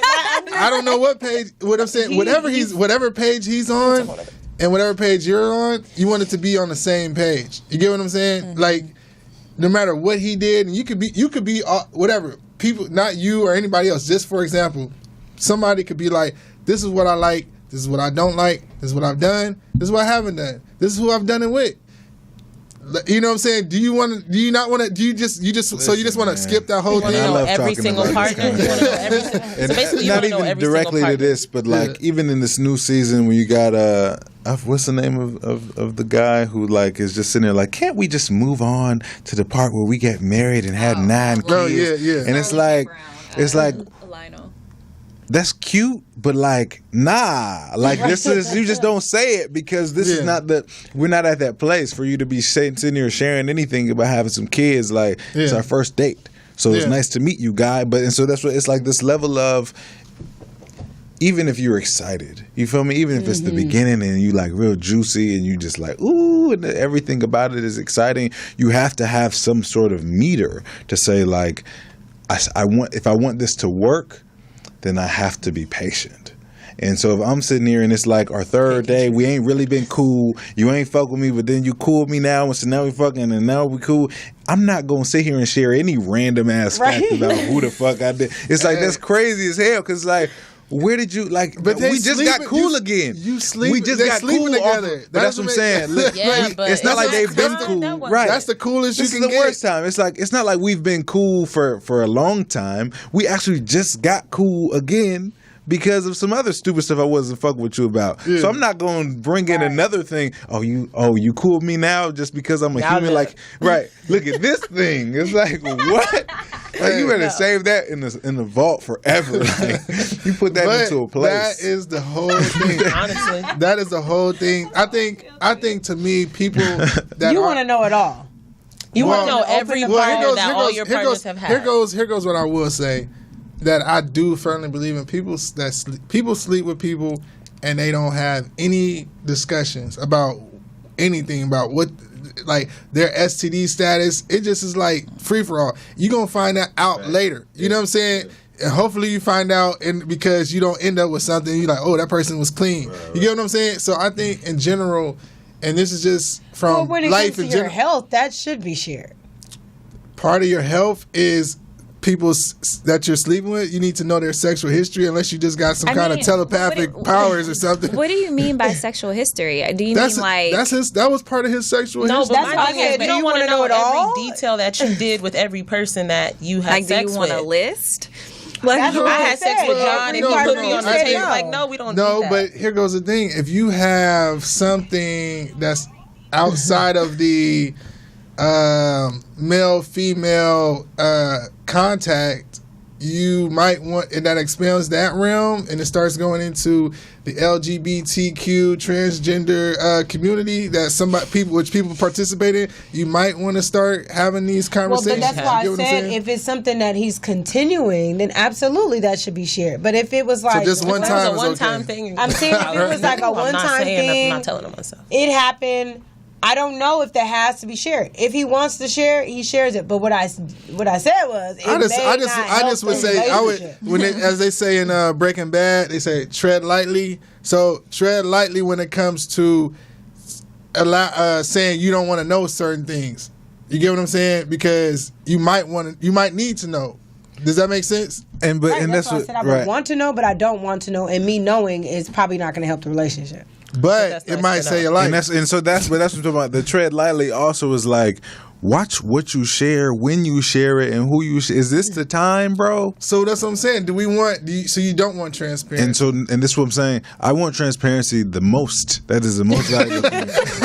But also, but it's really just like, it's with anything. It's like with a record. Like, it's your delivery. It's the timing. It's like everything makes it good or makes it bad. And so so he could have delivered that message better at a better time, at a different time, or not at all. And that's why I think that absolutely. Listen, you got it's on your heart to share, bro, and you please go ahead and share it. But like, if this is the time and the place that you think is the best moment to share, if you're actually trying to build a relationship, it's like wasn't. You don't have a foundation. Yeah. You feel me? Your relationship has no foundation for you to be just throwing a sledgehammer and going through. The only connection it had was sexual. Was right. It's like you don't have anything else to be like, oh, that shit happened. Okay, cool. But I know who you are. And I've seen this and I've seen you with these people. So then I'm able to move forward. And it's like, that's your foundational bar is, oh yeah, I had a dude who sucked my balls. It's like, why did you bring this into this moment for me? Why did she said basically you the feel me? same So like thing you, so like as a female. And so again, it's like it's a you double got standard. to, and no, it is, but again, it's a double standard. But as men, we've created that double standard too because we are cool with it when women say, see, I had this, I did this with a girl. We cool with it. So we've created this place where they're able to do whatever they want to do, and we've also created a place where, I mean, at least personally, I can see with our masculinity where we feel like, nah, man, we've done that too. Yeah. So when anything that's something they talk about on this show, Brilliant Idiots, today too. That's why I was bringing it up. Partly why I was bringing it up because they're like, we have to protect our manhood so much because also women won't if you are perceived homosexual possibly by a woman, they won't mess with you. Right. You know what I'm saying? They won't sleep with you. Just on the panel here, they're like, if I knew that he was doing this with another dude, it's a wrap. Like you're off the menu or whatever. I mean, but that's what I'm saying. The word that you used was homosexual. It's one thing for you to have done the things like you said, like you did some shit one time, but like when you're perceived that, then that means that you're not interested in me. Yeah. That means that this is only going to go so far because in reality, like you like men or you like if I'm dating a girl, she like, I like women. Then what do you, why are you here? Why are we sitting here acting like we going to do something? Like we're just playing with each other. Well, I would feel like if that was shared, so in my head, I would think like, okay, well, this could happen again somewhere down the line. Right. And there are women who don't have an issue with it. You know what I mean? There's somebody for everybody. So it's like you don't have to make the person who's there feel bad for not wanting to be with you because that's uncomfortable for them. Find somebody who's comfortable with that. So if that's what you want to lead with and you're not treading lightly and you want to start off every date with that, start it off. So you don't even have to worry. He'll find shoot your shot. Right. I think, but I think from his experience, and this is the character, I forget his name. What's the homeboy name again? I forget him. Whatever. Jared. I think Jared's experience, after leaving that experience with Mimi, he's, is that Mimi? Molly. I'm going to need you. I'm not good with names. You gotta have a list. Can Can we do IMDb? Shout out to IMDb. But where's your sources? Yeah, but so these two characters, these two fictional characters, mind you. But I think Jared probably isn't gonna say nothing no more. That's what I think. I think he's not gonna tell it. The next partner that he has, he's not gonna share that, and that's all. And that just brings it full circle to what I'm just saying in general. Or he may just choose to disclose that like later. I don't think I got you. No, I don't think this was a breaking point for somebody he actually liked. She literally stopped rocking with him immediately after that scenario. Well, not immediately. She tried. But we can. I feel like even with she tried. She was so Molly hasn't really been like committed to anybody on the show. And we're gonna talk about her situation coming up, right? We're gonna talk about what's going on. Yeah, we're gonna take a break. But we're going to take a break and we're going to go to I Feel It For You. Oh, I said but it's Feel It For You. And this is by Derrius Logan. Sorry, you couldn't. I only feel it for you. We won't be defined by mistakes. I mean that shit when I say it. I don't know how long it takes, but I know that it's worth the wait. You waited how long for bae? Well, now I'm here, so let's get it. Don't let the fear interfere. We just a pics in the mirror. We practically married already. That shit is scary already. Too hard to carry. Say that, but now that I'm ready, I don't wanna switch up on you. I wanna switch up for you. Girl, I'm not sure what to do, but I'ma do it for you. I only feel it for you. I only feel it for you. Feel it for you. Baby, you know that I do. Baby, you know that I do. Baby, you know that I do. I only feel it for you. Baby, you know that I do. I only feel it for you. I only feel it for you. Feel it for you. Baby, you know that I do. Baby, you know that I do. Baby, you know that I do. I only feel it for you. Baby, you know that I do.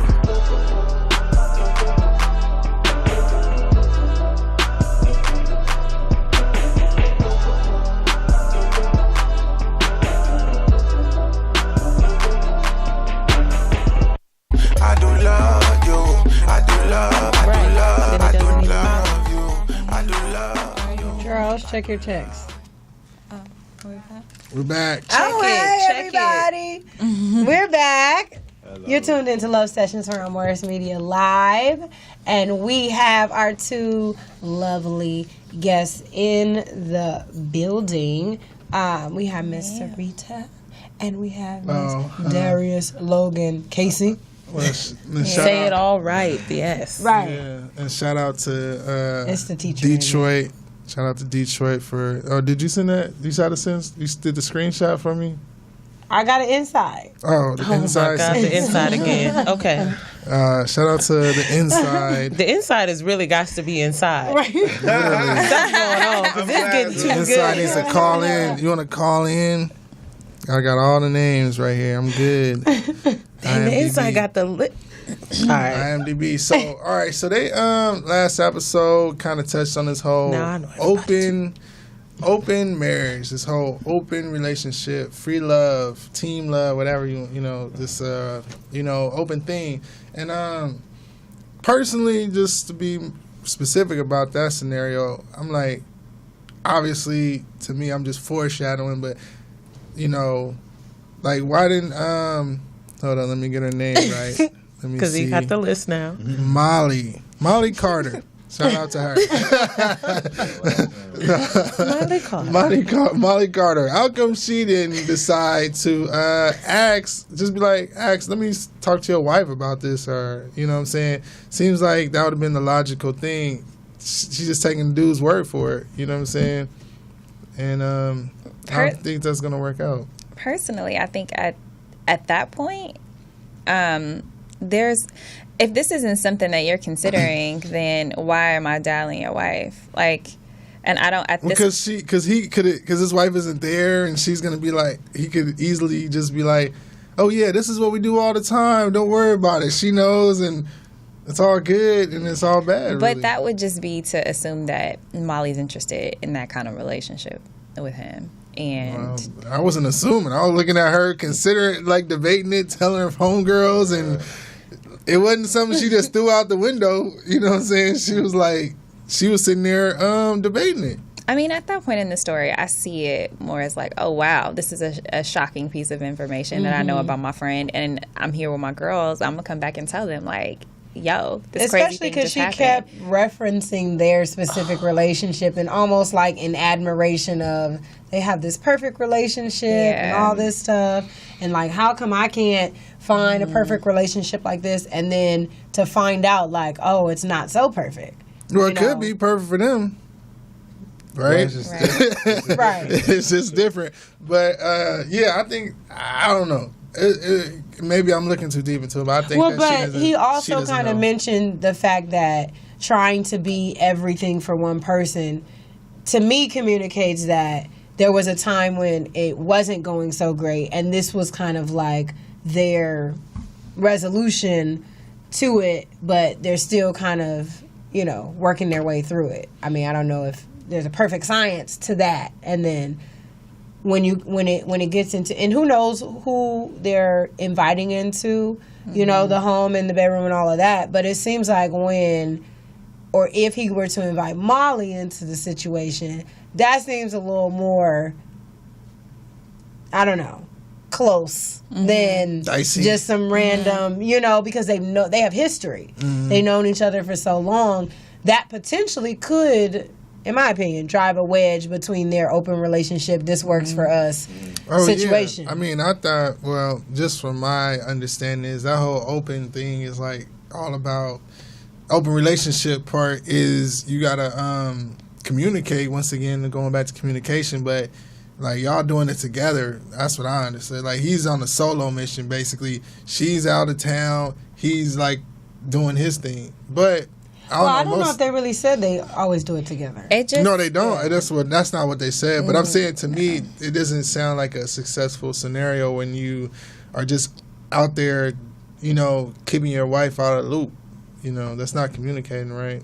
I think for open marriages, which is something that we talked a lot about and we did research on and talked to people who are in open relationships or have been in open relationships, and what we found was just that each situation is different. Like, you come up with the rules for your relationship, like what works for you. So there may be some people who it's like, oh, if we're gonna do it together. Like, so we'll go out together, we'll pick a person together, and we'll do.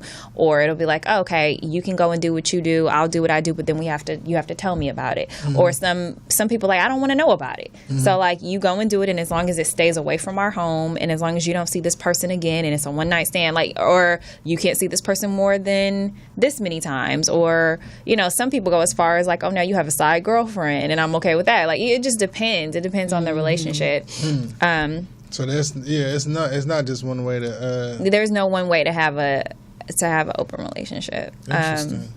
Yeah, but I agree with what you said, that either way, whatever their rules are, Molly entering that kind of like that orbit is absolutely like gonna be tricky, or would be tricky, like either way, just because of their relationship and the history, and she knows the wife, and they were friends, and all of this.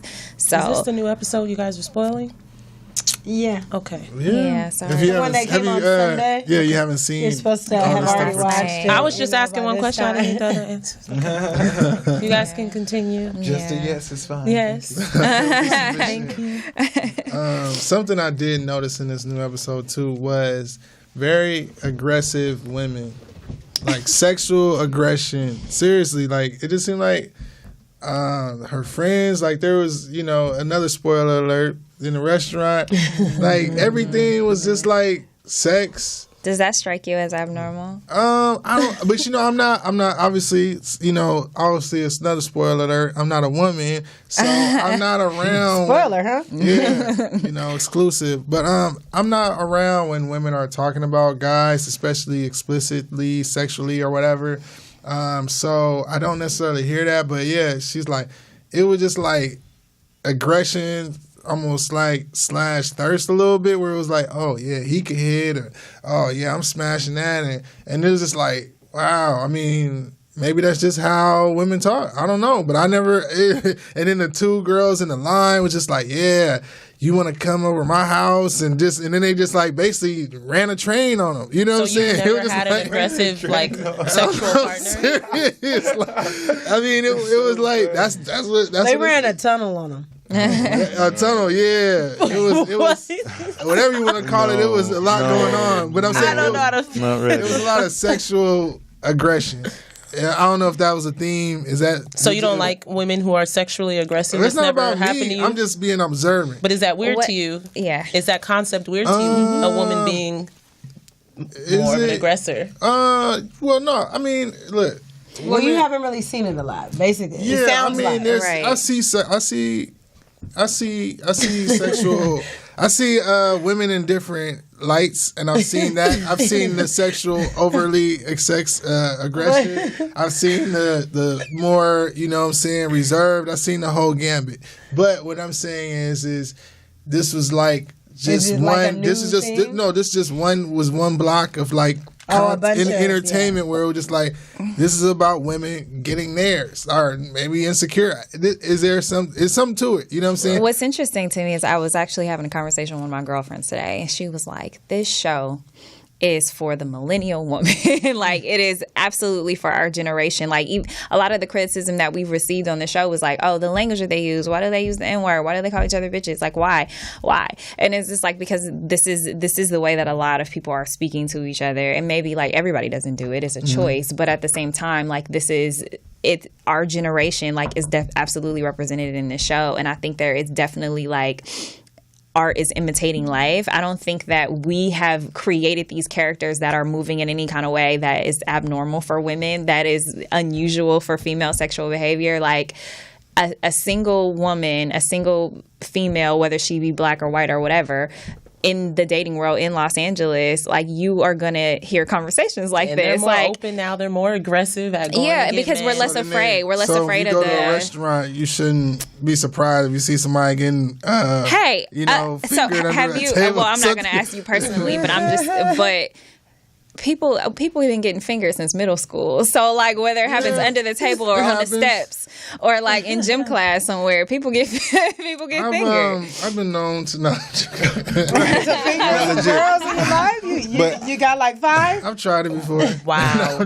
But I mean, for me, especially during this moment that you're talking about, when I see Issa do those things, it reminds me a lot of Lawrence's confusion too. You feel me? So it's like she's clearly going too hard. She's going that nigga can get it. That nigga, and it's like, that's just another double standard. No, and so that's what. Honestly, I mean, for me, when I see like we already I see established her one of y'all double standards. You don't like a guy that hooked up with another guy. And that's what I'm saying. I don't look at it like a double standard because I guess you can see when she's comfortable. You feel me? You can see when her character is actually comfortable and she's actually talking about wanting to get some dick or actually getting some dick. What's wrong with a woman being open? I don't think it's anything wrong with saying like, okay, I want to get some, or actually making that call to be the booty call than the men doing it. And that's right. And so that's I don't think like anything is wrong with it. Yeah, like you said, that she's trying to. Well, and she asked Molly anyway, teach me how to. I don't think Molly's teaching her anything. Well,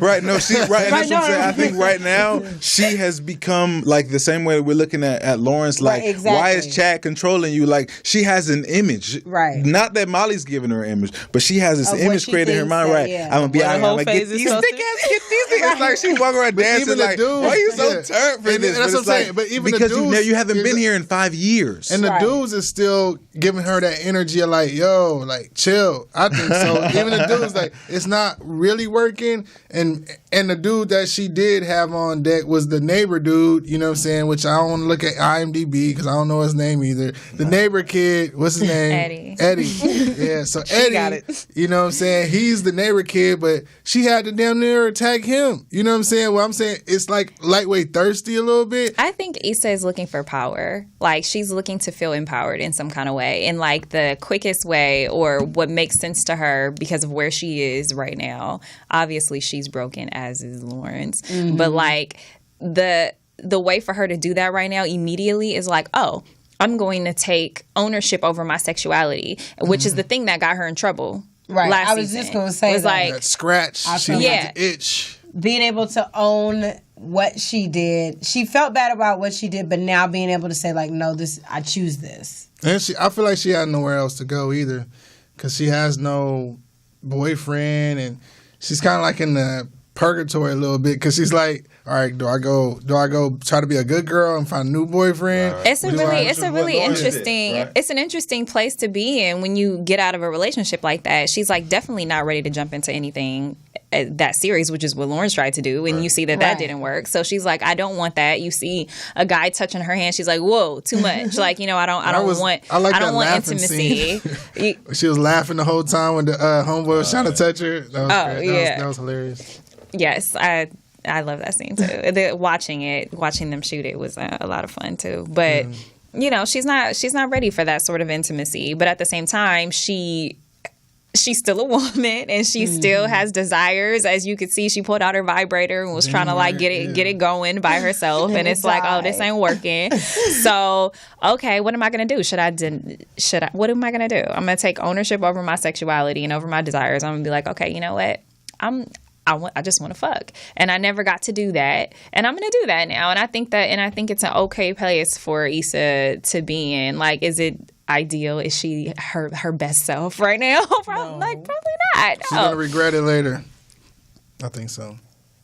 Possibly. But shout out to Ron G, who was who was comedian. Using his hand. Mm-hmm. You know, the comedian. I was happy to see him in the episode. I was like, oh, hey, you know. Shout out to all the cameos. Very great cameos in this season. Mm-hmm. I would say very sleek, not out of place. I started watching Empire because of the horrible cameos. I'm dead serious. It was just like, come on, for real. All right, everybody's just gonna come on the show. Right. You know what I'm saying? Just at some point. So just say, you know, I love the cameos because sometimes when you have a hot show, everybody starts calling, and next thing you know, you got Snoop, you got, you know what I'm saying? Everybody just like, dog, random. dog, Why is he that this is person? taking me out of the show right now. Yeah. You know what I'm saying? I thought I was watching Insecure. This is like the BET Awards. You know what I'm saying? That's funny.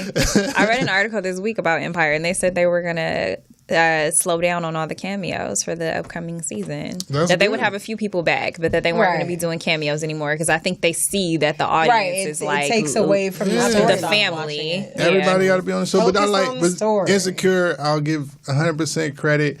The cameos are super sleek. It's not, you see somebody, they come in. It's not like they're not some caricature. You know what I'm saying? Some it's not random, overly dramatized. Like, haha, look what we did. Featuring this person. Now, next thing you know, Mary J. Blige is singing at the bar. So, you know what I'm saying? Wait a second. This ain't the show I was watching. But yeah, so do you think our men need to go through a hoe phase to get to the other side?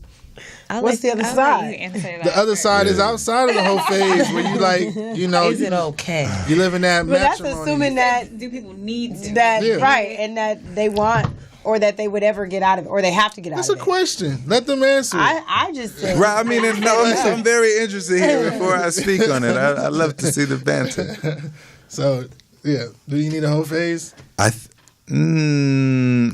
So I think it's valuable. Just being 100, I think that everything that you experience is valuable as hell. Like everything is valuable. Like the moment when like you were that. trash and the moment when you were like floating in your room meditating, like all of that shit is going to be great for you, especially for finding like your place. What is your zone and where do you feel, or where does the world see you most comfortably, if that makes sense? You know what I'm saying? And so I want everybody to be able to have their whole phase and have they feel like, I mean, you know, I remember having a lot of fun when I got my first apartment and had a great time in my apartment. Not a whole phase, not Sounds like a whole phase. but right, You know, but just a neither level of, here. but like a level, right? But This a whole level phase of territory.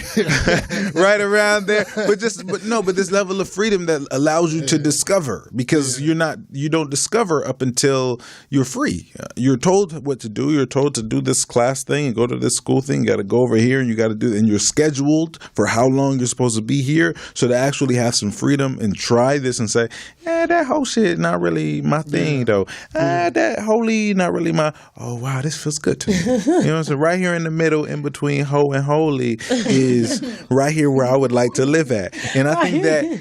And listen, I think. Hey, it's called the righteousness and the righteousness. It's the perfect It's balance. a dance, You right? gotta And have so a it's little. like, again, it's like you being able to allow yourself to experience. That's a Charlamagne quote. But yeah, had that experience. You gotta experience. You know, I want to hear your perspective.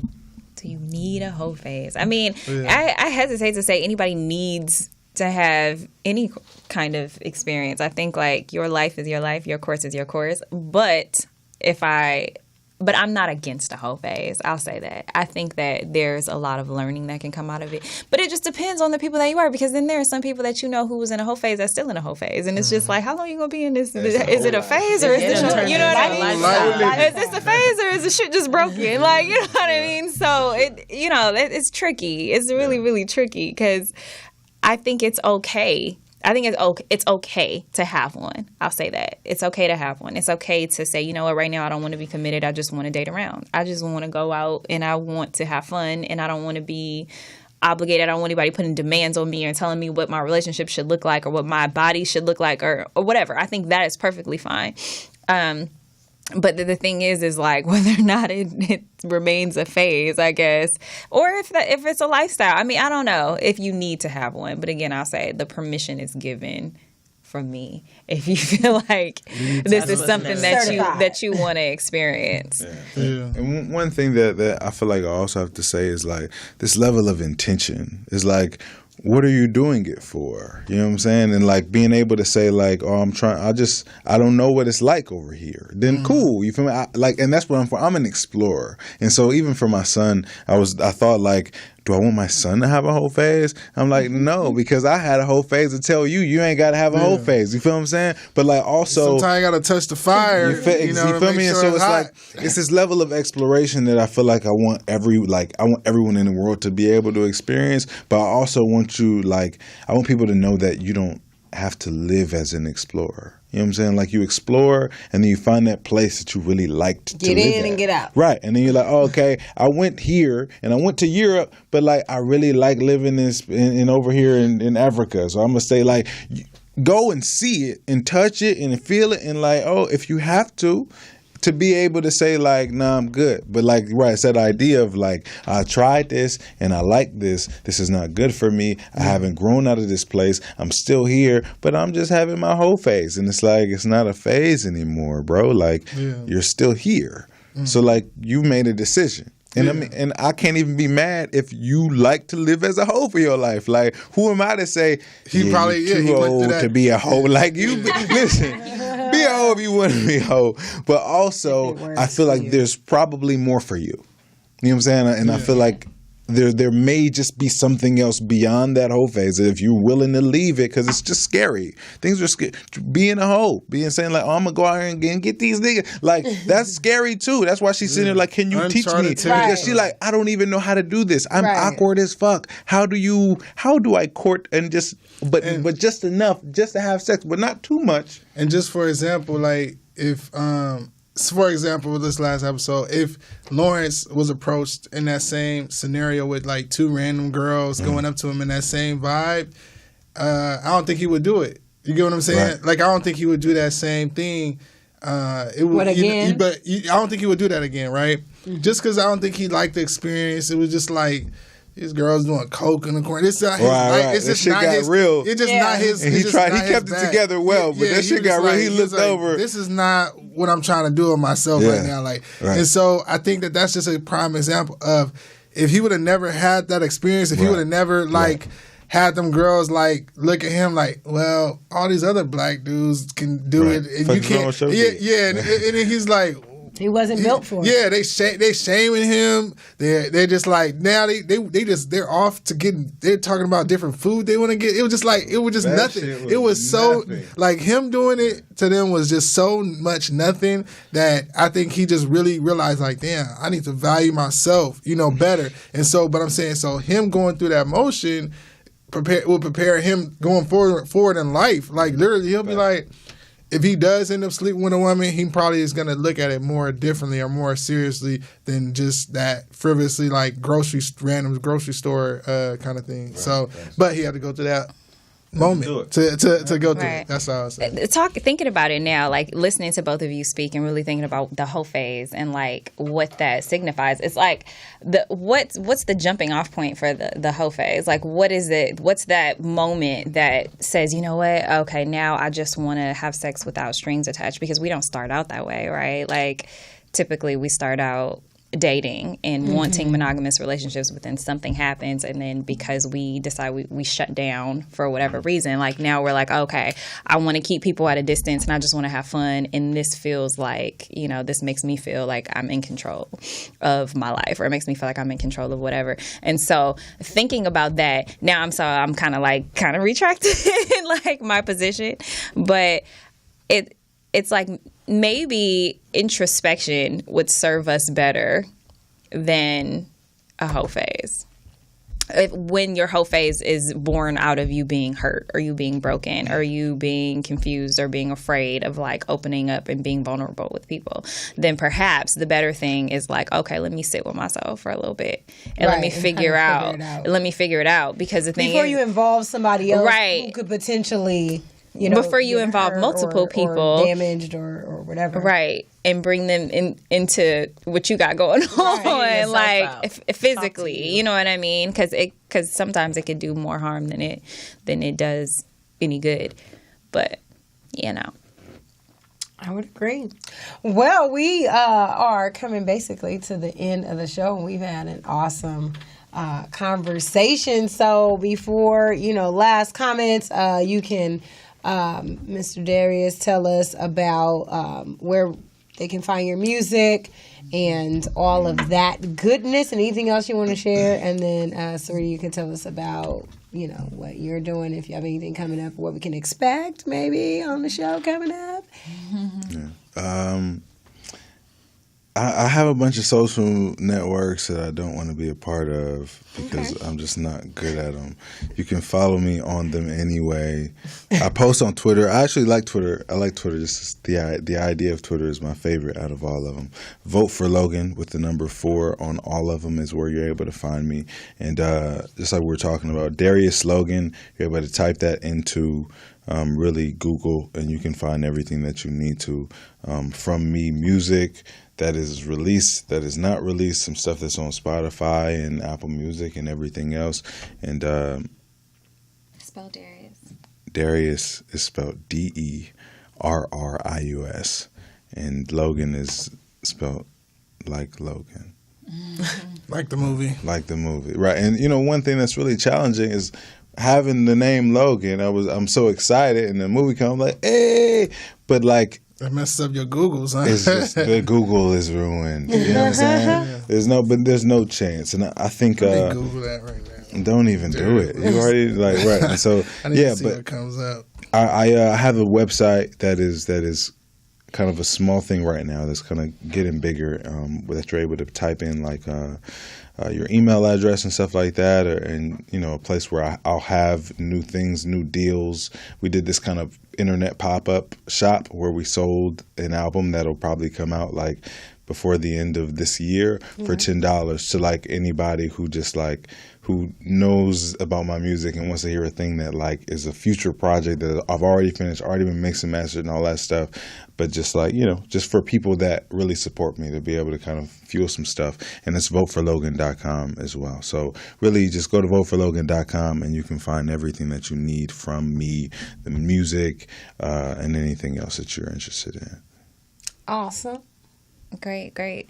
And for me, I want to thank you guys for having us. We've enjoyed ourselves. Thank you very much. Yeah, come back. Yes. Season 3 got picked up, right? Yes, we did get picked up for season 3. And so, you want to tell us what's going to happen? I mean, I don't know. We're not back in the room yet. I don't know.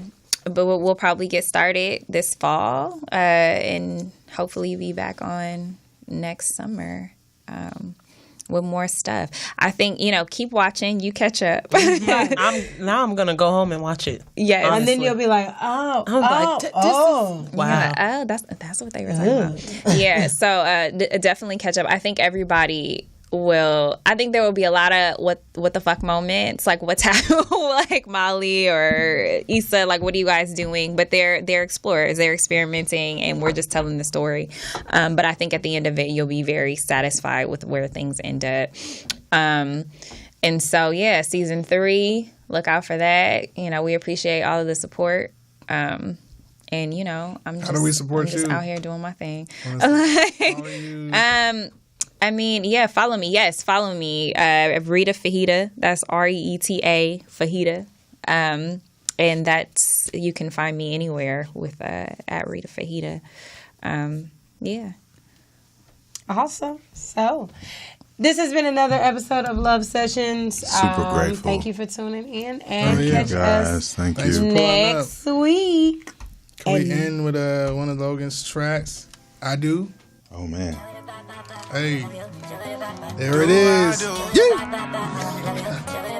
do? Do I do? Do I do? Do I do? Do I do? Do I do? Do I do? Do I do? Do I do? Do I do? I do love you. We are 112, punching you to sleep. You watch me wonder where to run to. Know you want to, so come around with me. I know I ain't shit. You my favorite. You been patient, got me on my feet. So let me love you, let me love you, let me love you. I sweep you off your feet. Do I do? Do I do?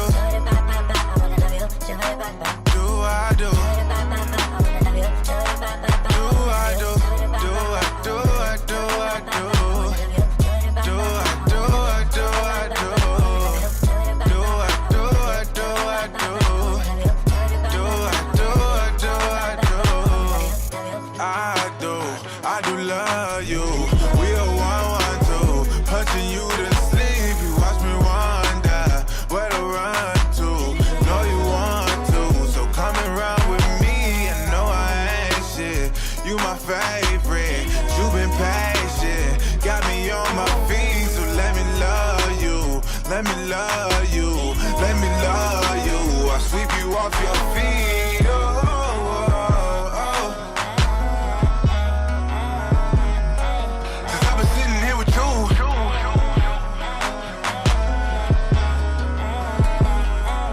let me tell you what I do. I do love you, I do love